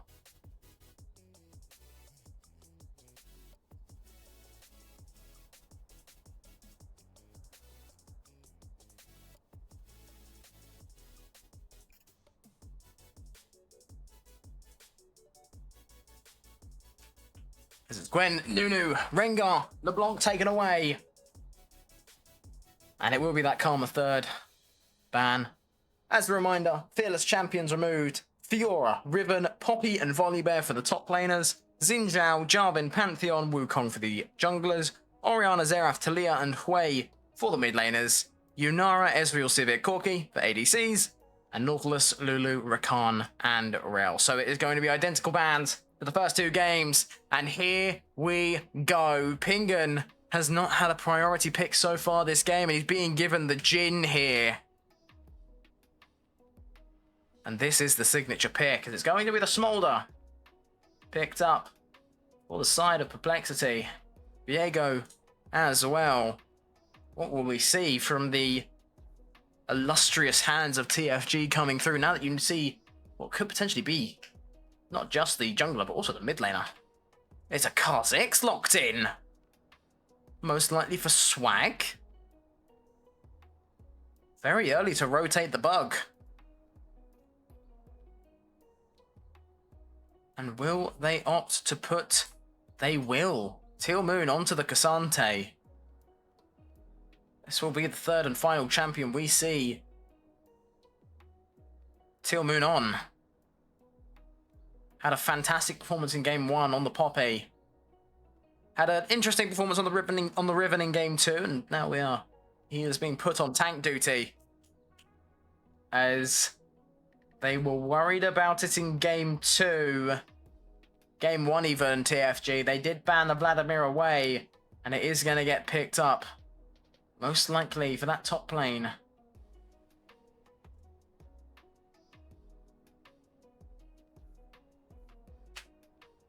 So, now secondary brands come through. You can confidently say, from the side of Perplexity, you know their ADC, their jungler, and their top laner. So they will take away the Bard, denying that from Versman. They denied it game 1. Didn't opt to ban it game 2 as the Lulu got locked in early. And it might just be another Seraphine ban. Will we see the identical bans to game 2 here? You do not recall it was Seraphine and Mel with the B4, B5 bans. Bard is taken away.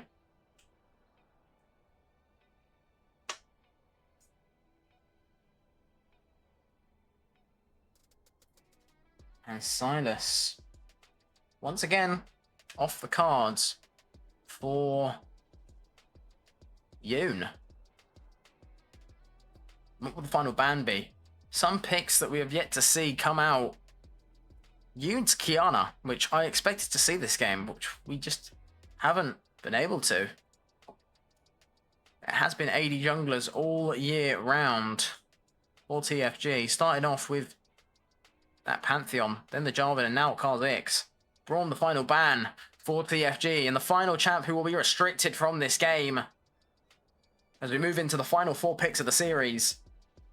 And they will opt for the Leona that they were hovering earlier. Just wanted to make sure they got the Vladimir in before the second lot of bans, probably predicting that TFG would want to ban it away. So now, what do you do as there is a Trundle being hovered? Alright, where would that Trundle be going, I wonder? There's no way that it's Trundle support. No way, but it will be locked in.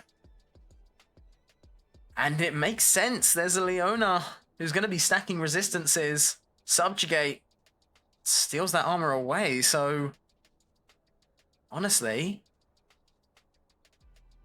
quite a smart pick, as I did mention the Kiana.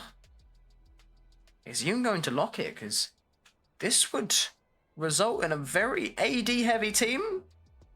Ahri now being hovered. It's going to be Ahri locked in.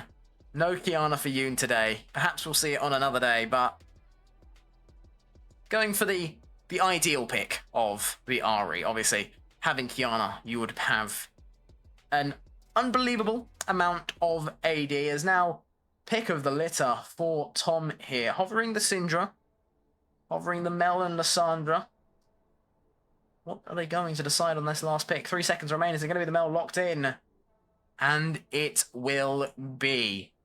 What an interesting draft. My assumption is that the Trundle is going to be going into the support lane.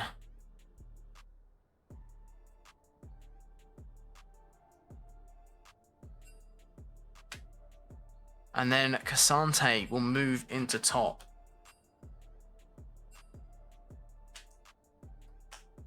As we go into Game 3 of TFG against Perplexity. I don't think anyone could have expected the game to be this sort of roller coastery. So they are just heading into the draft now. One thing I am quite happy to see as we look back on the draft, we do see Pingan is going to be on the signature Jin. And let's see if it was worth saving till Game 3. Obviously, they opted for the Lulu, which made sense based on the enemy comp. The Yunara B1 did come through, so the Lulu came in to deny that, but you kind of sacrificed your front line. But cannot reminisce on the past. What is done is done.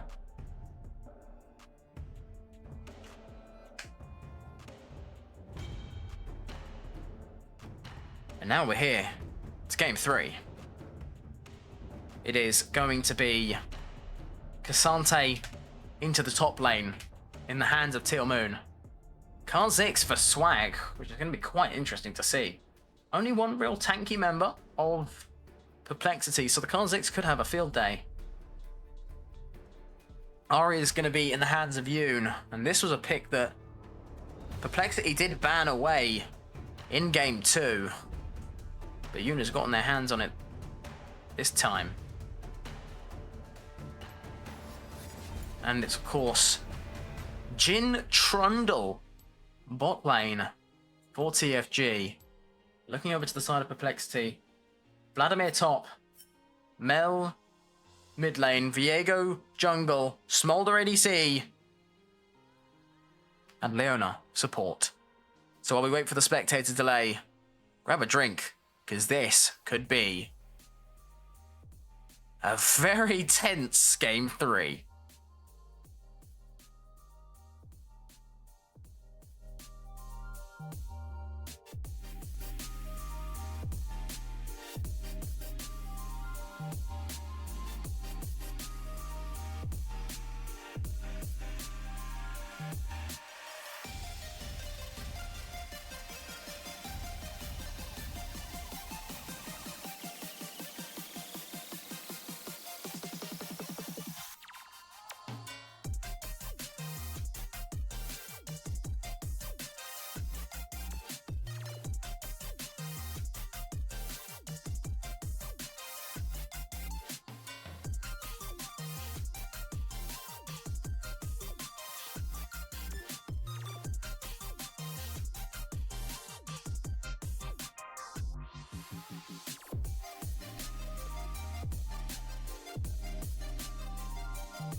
Alrighty, we are back. Perplexity on the red side, TFG on the blue.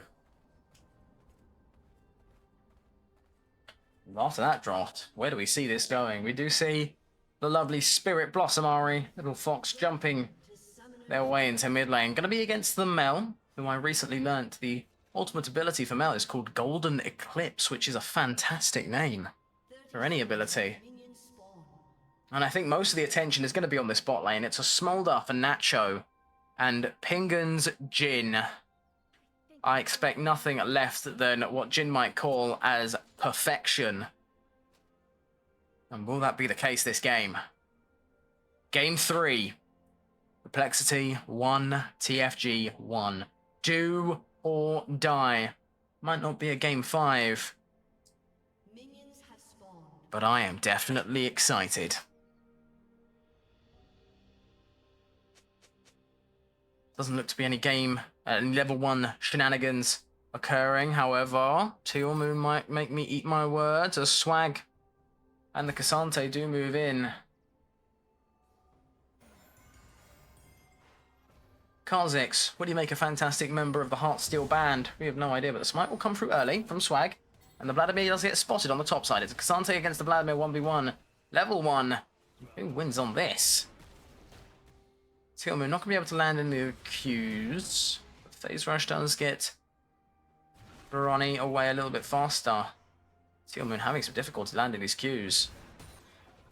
Opting to attack the mid lane of the minions. Spingan manages to land that 4 shot onto Nacho. Does sacrifice a minion for it though, but at this point you will take it as level 2s come through for the top laners. And already we're seeing some aggressive trading here from the TFG bot lane. In stark contrast to games 1 and 2, where Pingan was having to play on the back foot.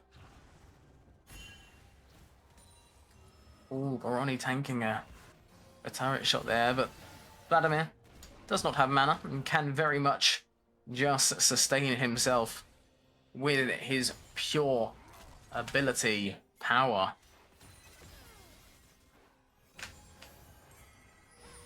As Yoon is going to be looking to try and get some nice prowess as Barani does get caught by the knockback. Teal Moon going to be going in. Goes for the double engage, grabs a shield from the E. We see here Swag able to steal away the blue buff from Batcat, who has not had a fantastic start here. But Walker is there to back him up. Now looking back on the top side, Barani is low, but you cannot underestimate Vladimir as already there's trading going on, and it's trading on 2 sides of the map. We're jumping between them at the moment. As Pingan was able to separate the Smolder away, and it's going to be the Gromp going into the hands of Swag, and you have to sort of feel for Fat Cat at this point. Has had 2 separate camps pulled away from him, only able to get 4 out of 6 on the first clear. So he is going to be stunted for gold as the Cassante looks to engage onto the Vladimir. Not going to be able to land the Q to be able to get that knockback. As a well-timed W from Tom charms Yoon, and Swag forces the flash away. As once again, we're looking at Teal Moon trading onto Barani. And it's sort of like a teetering tower in top lane. Who's going to be the first to fall?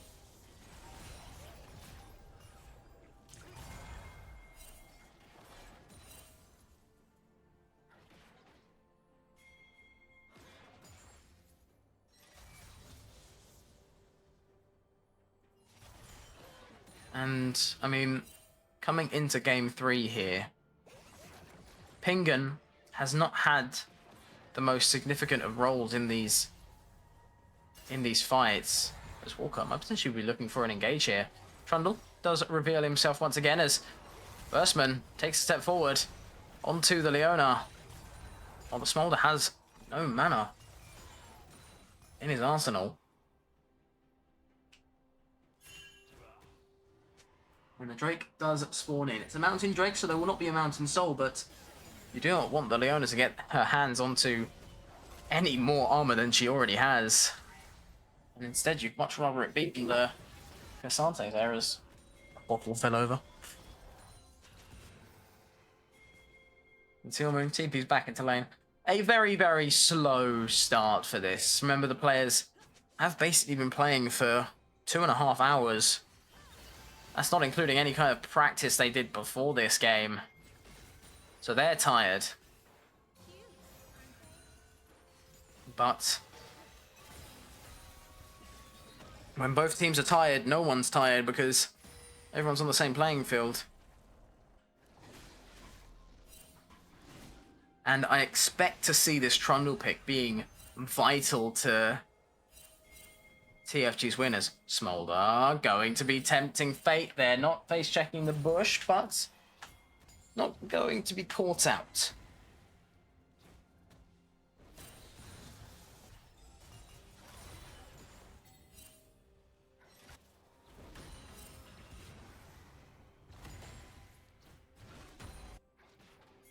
And I mean, there's not really a lane that you can point to that's obviously going to have the first blood. We've seen a lot of action towards bot as Yoon is moving. Swag is able to pick up the first Drake. And Leona is going to tank the fourth shot now. Going to be using the Zenith Blade onto the Ahri as Swag goes in. Ahri! That was a significant amount of damage. The heal has to come through from Versman just to back the mid laner up. That's 2 members of Perplexity low, but Unit has to disengage. They did manage to get the Mountain Drake. To start off with. But Penguin will be looking for her back now. Very low on mana. Killmoon just can't seem to grab these Qs on the Vladimir. Barone doing everything they can to deny any kind of follow-up engage from the Cassante.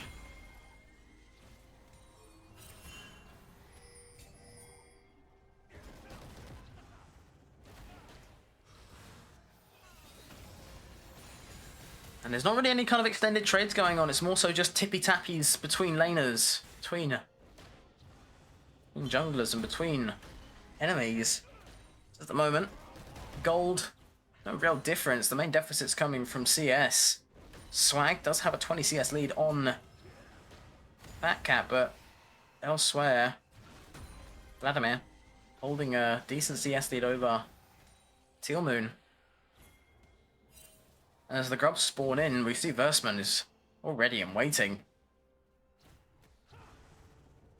And so far, this Trundle pick has partnered well with the Jhin. It could be a pivotal deciding factor later on with the Subjugate. As we do see some confidence from Tealmoon here. Onto the Vladimir. Waits for him to try and go into the corner. Not able to land the knockback to be able to just poke down the Vladimir anymore.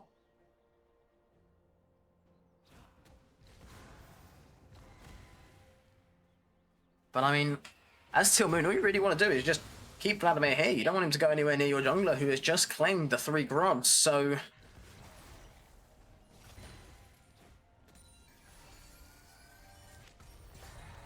that advantage goes into the hand of TFG. The gold, still very much even. As this has been the longest duration for First Blood so far this series, you can definitely feel the impact of it being a Game 3 has had.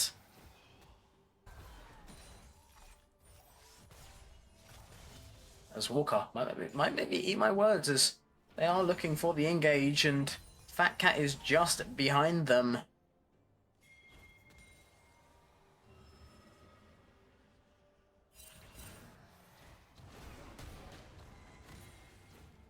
But it's just the question of which block will fall first, as there is going to be an engage from Versman, who Walker does manage to latch on to the Jhin there, but it's behind enemy lines for the Leona, and the curtains will call. Mum comes in to provide some assistance, as Smolder now having to back away. 4-shot primed and ready, tries to catch just the tip of the Leona. It's not going to be the case, as now Yoon goes forward. His first blood over to Swag, picks up the kill onto the Viego, and now he's going forward onto Walker. Picks up a double kill, but Mel gets the golden eclipse onto Versman, who picks up that kill. And now it might be a 3rd kill on to the Mel. And it's a triple for Swag. And that was brewing for a long, long time. A minor mistake from Walker The Zenith Blade was so good, it managed to connect all the way onto Pingan, so now the Leona's in a much bigger spot of bother. As at the moment, Teal'c is just kind of having to survive at this point. The roles have sort of flipped over. Instead of Pingan being the one who's not getting any attention and having to reserve himself, it's Teal'c who's having to back himself away. Does TP back into lane.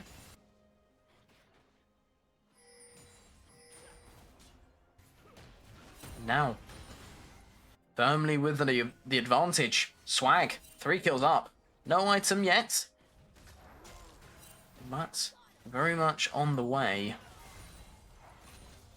As now this Trundle has the subjugate, but Leona has that Sun Stun, that ultimate which could potentially be fight changing, as once again Teal'c just being toyed with by Barone.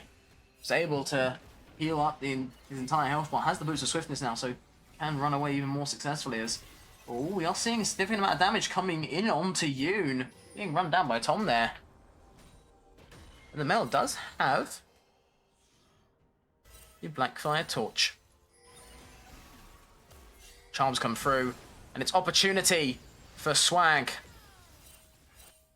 as the Void Assault is used, but will not lead to any kills. However, it does lead to the flash from Tom being used. Now, Vladimir in a spot of bother here from the Cassante. Going to have to use the puddle to be able to avoid the knockback, as now all out comes through from Teal'c. Going to be going even further on.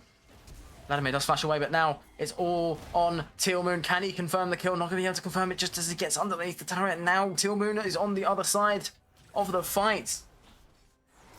Dropping very low. Barone able to survive. Here comes the solar flare. Is not able to stun anyone up, but now Subjugate comes through, used on Leona. Smolder on the side of the fight. It's a 4v3. And now Curtain Call.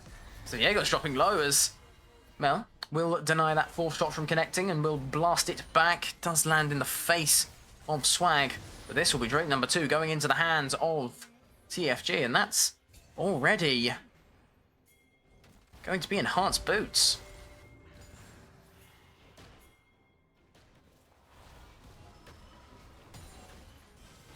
Ronnie does look to just back and most likely TP back in. Well, it's going to be a mutual reset for the top laners. Versman assisting Yoon on this mid-tier 1, claims 2 plates.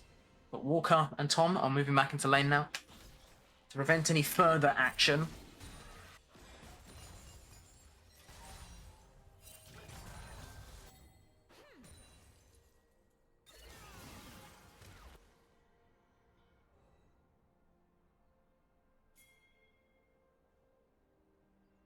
And TFG might be potentially running away with the game here. Turret plating will soon fall. Gold has expanded to 1,000.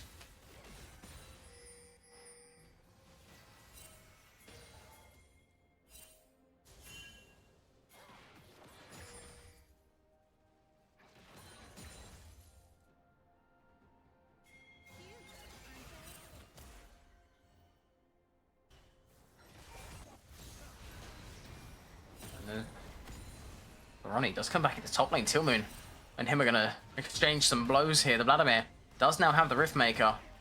But the Cassante going to be able to knock the Vladimir back in with that Q3. Teal'c not too fussed to stick around, but Swag might convince him otherwise. Kha'Zix is approaching rapidly, and Barone suspicious of a potential invasion of the bug variety. Does choose to back away. Now, Fat Cat is going to be spotted on a ward by TFG, and cheeky little back cancel there from Pingan, as Fat Cat might be in the shop.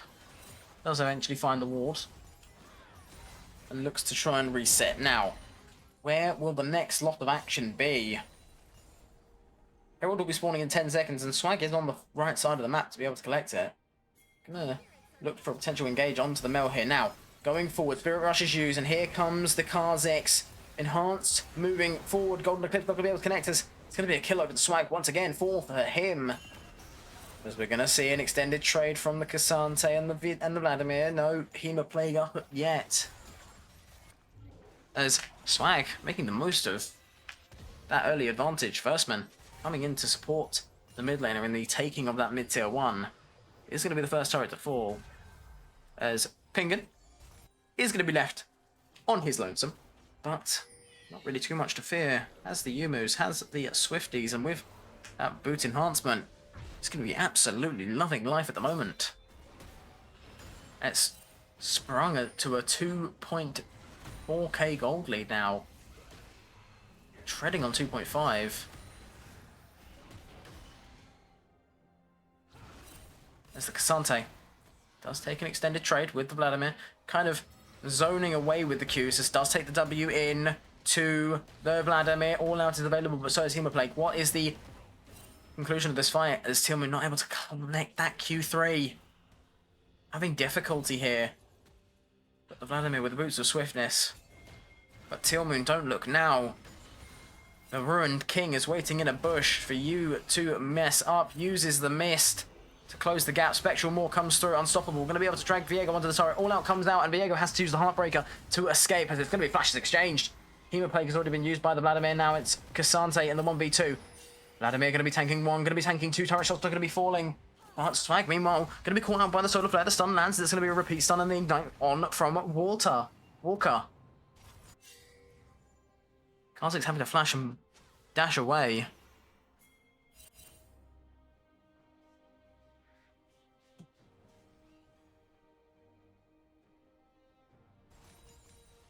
And that's the first bit of life we've seen from Perplexity here. Able to get a kill onto the Cassante and almost very nearly getting a kill onto Swag. But my gold lead still sitting around that 2.5 mark. And as items begin to come through, you need to sort of think who has the advantage. For me, it's the Vladimir in top lane. No real shutdown onto them. And now that Fat Cat is prioritizing that top side, you need to be very careful. A Vladimir out of control can solo the entire game. It is an Infernal Soul, so you'll expect a high amount of damage, and especially with a Subjugate up and available. As a Cheeky Charm does connect onto the Vladimir, but he will use the Blood Pool to disengage.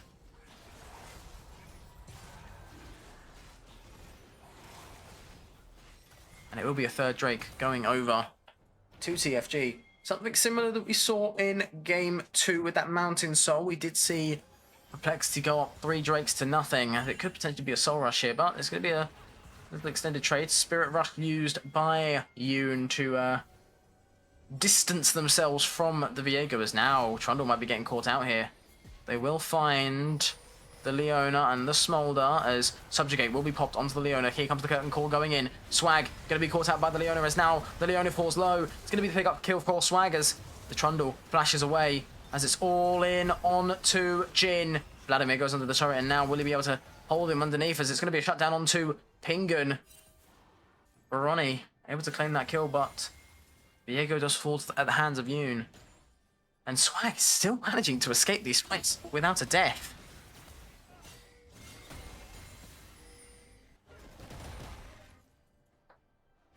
This Vladimir is going to start getting out of control very soon. Pingun did have a decent showing, but it's now going to be a 1v1 in the bot lane, accompanied by a Mel. It's a 1v1+1.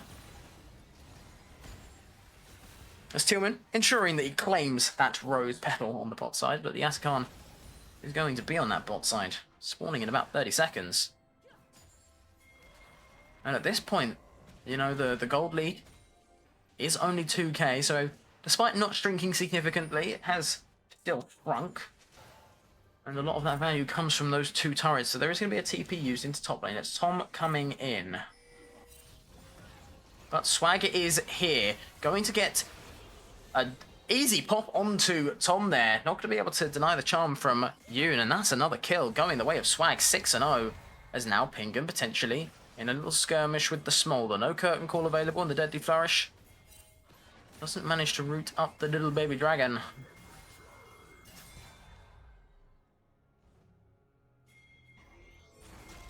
The Atakan is up and available. Who will have priority for this, as Pingun using the Yumus to just close that gap between him and the Atakan. You'd expect Swag to have the advantage, as there is a little bit more in his favour. And Cassante is there in case the Viego shows his face. All out, able to push over the wall as you see Teal Moon already peeling off to stop any kind of interaction there. Now, Atakan will be slain. There is a Herald that has been summoned, but Small does he execute will claim the first of TFG. But Viego, Leona have fallen already. Now it's the Vladimir who's now the target of TFG as the charm comes through. It doesn't manage to land onto the Vladimir, who does get picked off, as now it's a 2v1. And you not able to claim it, as it's an ace for Perplexity. And Nacho able to just survive significantly longer. And that fight does not go the way TFG would have wanted.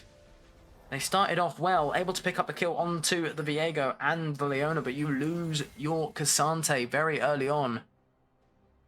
You do claim a kill onto the Vladimir. It does go into the pocket of the Jhin. But Smolder now, 4-0-4, is up in gold. And now you could see potentially something that happened last game. Yunara got, what was it, 3 kills? And all of a sudden, she was unstoppable. But unlike last game, the gold lead is still with TFG.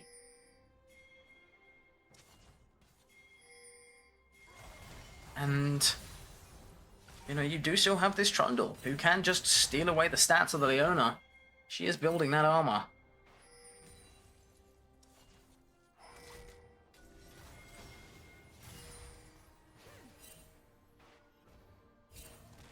And I feel, as TFG, all you need to do is just remain calm.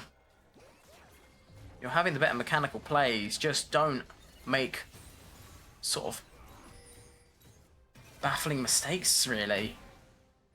Drake and Baron will be the next set of objectives up. What do you sort of want to prioritize? As Vladimir does claim Perplexity's first turret of the game, as that gold lead has now shrunk to 700 gold. But the concentration of most of that gold is in the pocket of Swaggers now. Leona will be stepping forward. Is going to get caught out by the charm from Yoon. Is going to get locked out. Is the Jhin going to be able to claim the kill? The fourth shot does come through. The Leona falls low. Not going to be able to claim the kills. Golden Eclipse will come in. Swag claims the kill onto Nacho. So that is the damage down. And now the Kha'Zix is wreaking havoc in the backline. But there is a Vladimir who you need to pay attention to. He hasn't been able to get a kill yet. But do not underestimate the power of the Blood King. It's a quadra kill for Swag there. Is he going to go for the Penta, or is he just going to opt for the Drake, because it is the Infernal Soul? Tom's going to be able to disengage, and what an incredible fight from Swag, coming in on this Kha'Zix. Picks off the Smolder, lives long enough to claim the Viego as well. Just catches the Leona, and at the end, takes down the Vladimir. And I mean, what a game Swag has had. Not just this game, but also the first game that TFG won, game 1 on that Pantheon.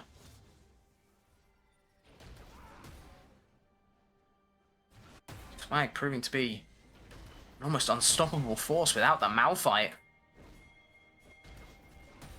As this bug is slowly becoming what seems to be unstoppable. Third item comes through in the upgraded Mercury Treads.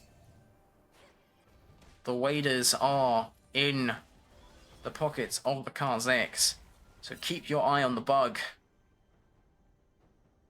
We will soon find out the fate of this series. We have had some ups and downs, and now it's Infernal Soul for TFG. Baron spawning in 30 seconds, and already Fat Cat, Walker, and Baroni posturing towards the top side. You see Teal Moon holding that top wave in place, but Yoon with the TP available goes into bot, matched by Tom. And one thing to note as well is Nacho does also have TP, so it's not just 2 for 2, it's 2 for 3. But what's the game plan here?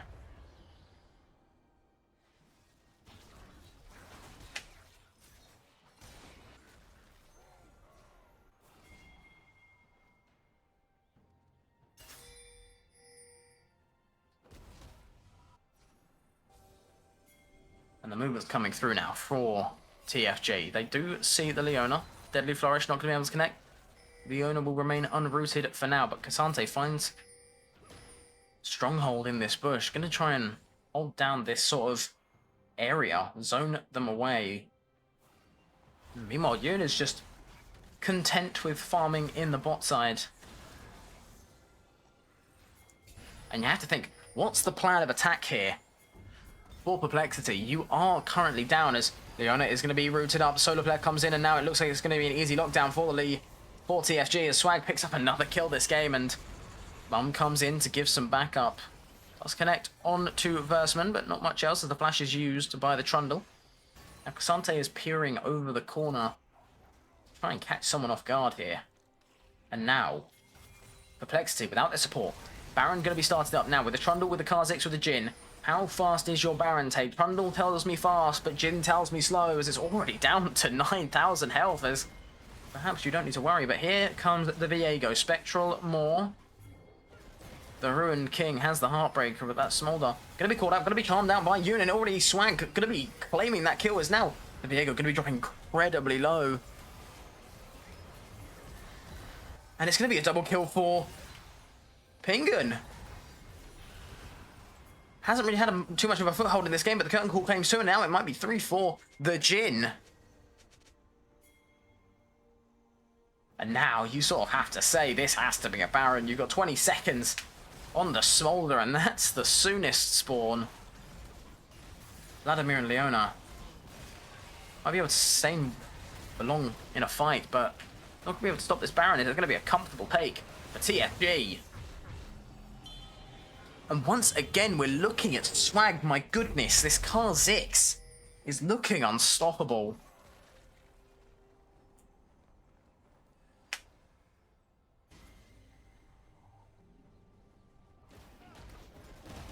And, I mean, looking at Nacho, the Smolder, he got quadra kill around that Atacam fight and hasn't got anything else. Meanwhile, Ingen claims a double kill in that fight earlier on in mid. Sort of to the bewilderment of the rest of the team, as came out of nowhere. 2 shots, 2 kills. Now, Tilmoon gonna be caught under the turret. Takes a little bit of chip damage from the Vladimir, but now has the backup of the Ahri and even the backup of the Bug. The 13-1 Kha'Zix. And if you told me that a Kha'Zix might be the deciding factor in this game 3, I would tell you you're mad, but Swag is proving otherwise. This is a pick to watch out for now. They were concerned about banning away the Rengar, but Swag clearly has a fondness for the AD Assassin junglers.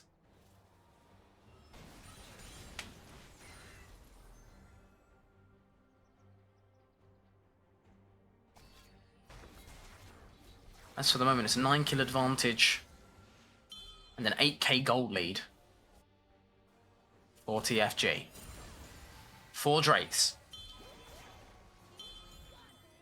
1 Atacam, 1 Baron, 1 goal. Destroy Perplexity's Nexus and move on in this upper bracket, as now they're moving into this bot tier 2. It will be destroyed, and similarly to what they did in game 1 on this blue side, where they wear down each lane individually. It started off in top lane. The top lane inhibitor was the first to fall. It fell around that first Baron mark when Swag had a miracle steal for the ages. And now it's going to be an engagement. Versman going to be caught out as Zenithblade comes in. Curtain Call is along the back, as Versman not going to fall at all. As now the Cassante is in the mix on the Vladimir. Not going to get charmed up, but this is a double kill for Swag. And now, will he look for anything more? Void Assault going to be popped as he queues over the wall, and it's going to be a triple kill for Swag. Not going to be able to claim this Penta as a Golden Eclipse. And this might be GG. It's an ace. It's 5-0. A triple kill for Swag. And this could be it for Perplexity in this upper bracket, as TFG siege the Nexus, and that will be GG.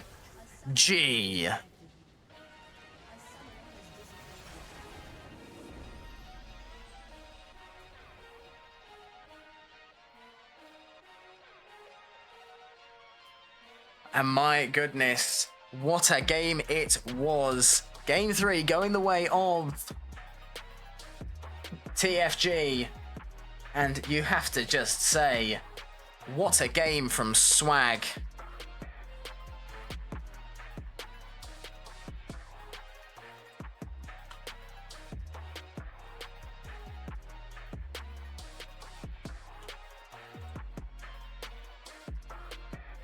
As we do have a post-game interview with the members of TFG.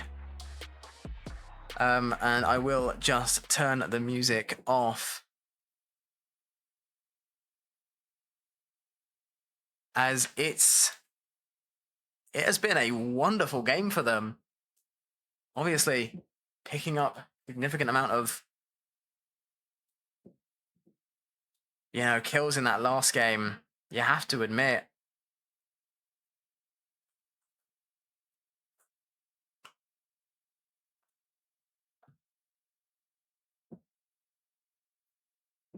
So we are just waiting to see. My intent was to interview with Versman, but we might get more than just that.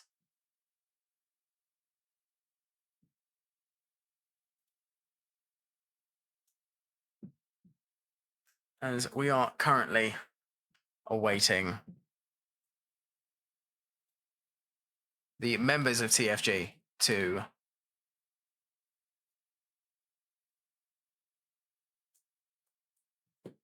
come into the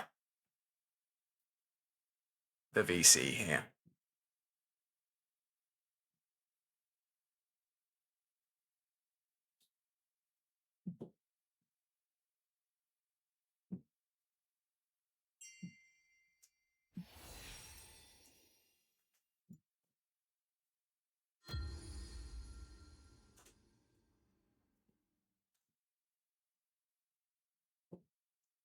Right, it's going to be a post-match interview with Yoon and Verstman. So we're just waiting for them to bless us with their presence.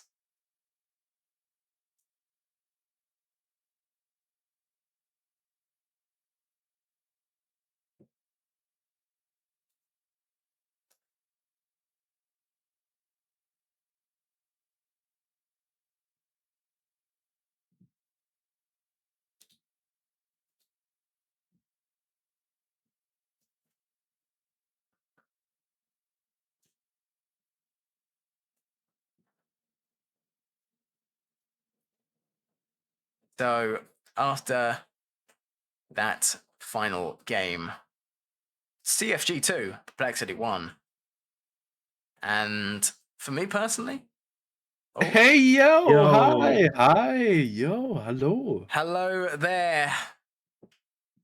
We're here with TFG, Yoon and Versman, mid laner and support.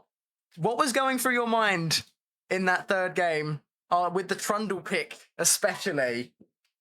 I mean, to be fair, it was a bit hard, in the early game, but I mean, I had the pickets in Grandmaster solo queue, and I actually found that it's pretty funny.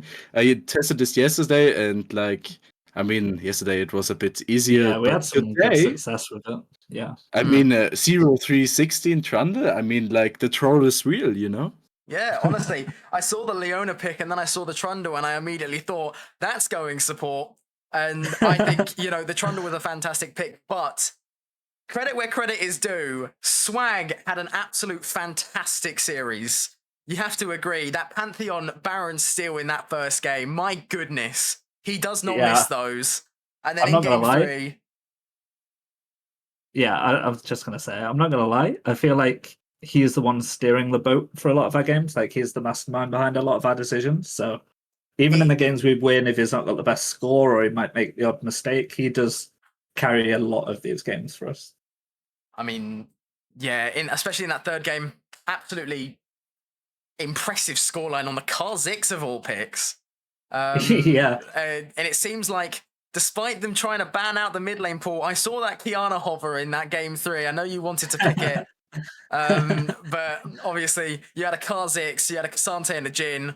Yeah, it was more for little bit like too. aura, I Yeah, think. just showing I just off. wanted to throw it out there to scare them off, I think. Yeah, just remind them that you could have picked it. Yeah, honestly, I'm very surprised in these drafts that Bard wasn't banned earlier in a few of the games, and that Talia got through at all. I'm very surprised because it usually doesn't. So, Yeah, I was peeking over at the stream chat when the what's it called the Talia got picked, and all of a sudden everyone was like, "How are they letting Talia get through?" They did ban LeBlanc every single game. The first ban. round bans never changed, so glad to know that very set in stone.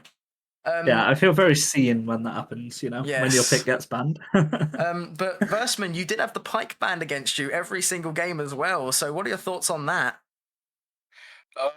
Except one game in the last playoffs in the German Prime League, I had 12 games and 12 games winning with Pike support. So You know I mean, what?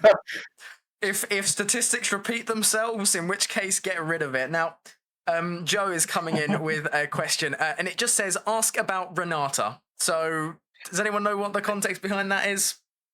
Do you want me to speak, Michael, or you? no, I need to tell it because like it's my horse. So we had one day where I was playing Renata in competitive. So like except in these games, and I don't know if it was against Perplexity because does it? I No, think I it don't was know. against Veps's. Like we lost the first game. We reversed sweep the series, but we lost the first game because my ADC was he was just fucking calling, "Oh, maybe Renata looks pretty strong here," and I think, yeah, okay, like I can try it. Like I haven't played like a days, and I got okay. How do I say it nicely? Like I got like shown that my Renata could be in gold lobbies. You know? The funniest part of this story is that you misremembered which team you played Renata against, which I think is really funny. We actually won the game you played it. But it was the a game lose for me. against, You just went 0-6 and ran down. But that's fine. We won the game. But That's it what was a matters. lose for me. I don't know. I can actually send you the image now. Here's the image. Yep. He has the Here's the game. receipts. Never too far away from getting the opportunity to flame my teammates. Oh my goodness me! What is We that actually won the Trundle's game. name? All right, well, moving on from that, I did want to just highlight That is swag, by the way. That is swag's old I name. was guessing. I was guessing it would probably be. In all three games, one place where there was a lot less action was the bot lane. Obviously, in game one, Yeah. opting for the Sivir for Pingan, was there a little bit of was Pingan not as confident until game 3 to bring out the Jhin? Because we did see Sivir, we saw Ezreal, so is there going to be some kind of confident resurgence? If I speak, like, no, you'd speak. I'm not allowed to speak. Okay. I'll talk. Yeah. So I think the thought process behind the first game's draft was once we saw that Talia was getting through and that they didn't take it, because we locked in the Pantheon first, and then we realized, oh, what if they're planning to take it and then it's not available to me the rest of the series anyway? But once it got through, we thought, okay, we're just going to pick a scaling bot lane, try not to interact too much, and play from our strong mid jungle with that Talia Pantheon together. So just something to have as like an insurance policy if we don't get the lead we should get in that kind of matchup. Yeah, and I mean that first game, it did start to look rough. That Corki was quite balanced, especially just before the Baron steal from Swag. It did look a little bit dire, and if Swag hadn't, I will admit, if Swag hadn't have stolen that Baron, it might have been even worse. But hindsight is 2020. The Baron was taken by Swag, so we will not know what would have happened. But all we know is that it's a 2-1 victory for you guys. Any sort of notes going into your next game? Any kind of things you don't want to see? I think they played well today. I do just want to say that I think they played a lot better than the first time I played them, so I can tell they've improved a lot as well. See, to be fair, like from my side, I just don't want to see my ADCs getting 1v1 again. I don't like it, but I mean we can work on it, right? And I want to see, like, I mean, just for your information, I have even more cocky stuff on support. I am practicing on my Master Smurf account at the moment, bro. Drew Levin, I if mean, you're listening, my support is playing on Smurf. Please ban. uh, Um, at 11. there was a comment in the chat about Ornn being picked up, so I'm expecting some brilliant things from this support pick. Obviously, you did have the Bard banned away from you. It was looking like a very good pick. It's a headband account, Drew 11. It's a headband account. Yeah, he is an insanely good bard. He's definitely the best I've played with. I'd really like to get LeBlanc game in the finals. It's best of 5, so I'll have a lot more opportunities to do Yeah. so, hopefully. So, And what about I you, mean, Michael?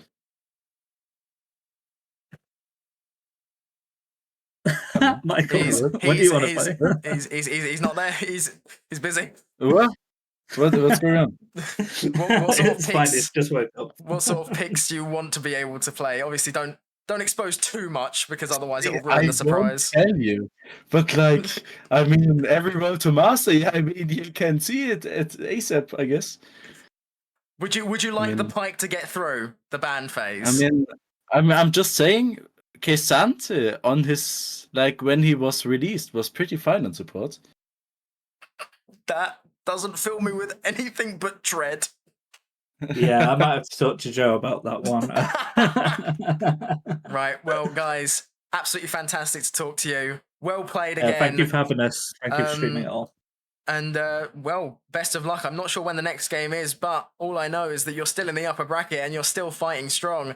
First in the regular season, let's see if you can get first in playoffs. Let's go, man. And until then, I will see you hopefully very soon. Hopefully very soon too. Thank you everyone No that watched worries. as well. Cheers for you. streaming it. Peace. No worries. See you later, guys. See you guys. Ladies and gentlemen, that was Yoon and Versman, the mid laner and support for TFG in this 2-1 victory. And now they move on to the upper bracket quarterfinals, where they will face off against their next opponent, who is yet to be decided. So stay tuned for that. Coverage on this Twitch channel should be going fairly strong, but I want to thank every single person who has made it to the chat today, every single person who has supported the players, and thank you to TFG for letting me do this. You know, this was a sorted out 2 weeks ago. I was brought in, and I could not be more thrilled to be a part of it. So, from me and from the rest of TFG, have a lovely rest of your day. Bye-bye.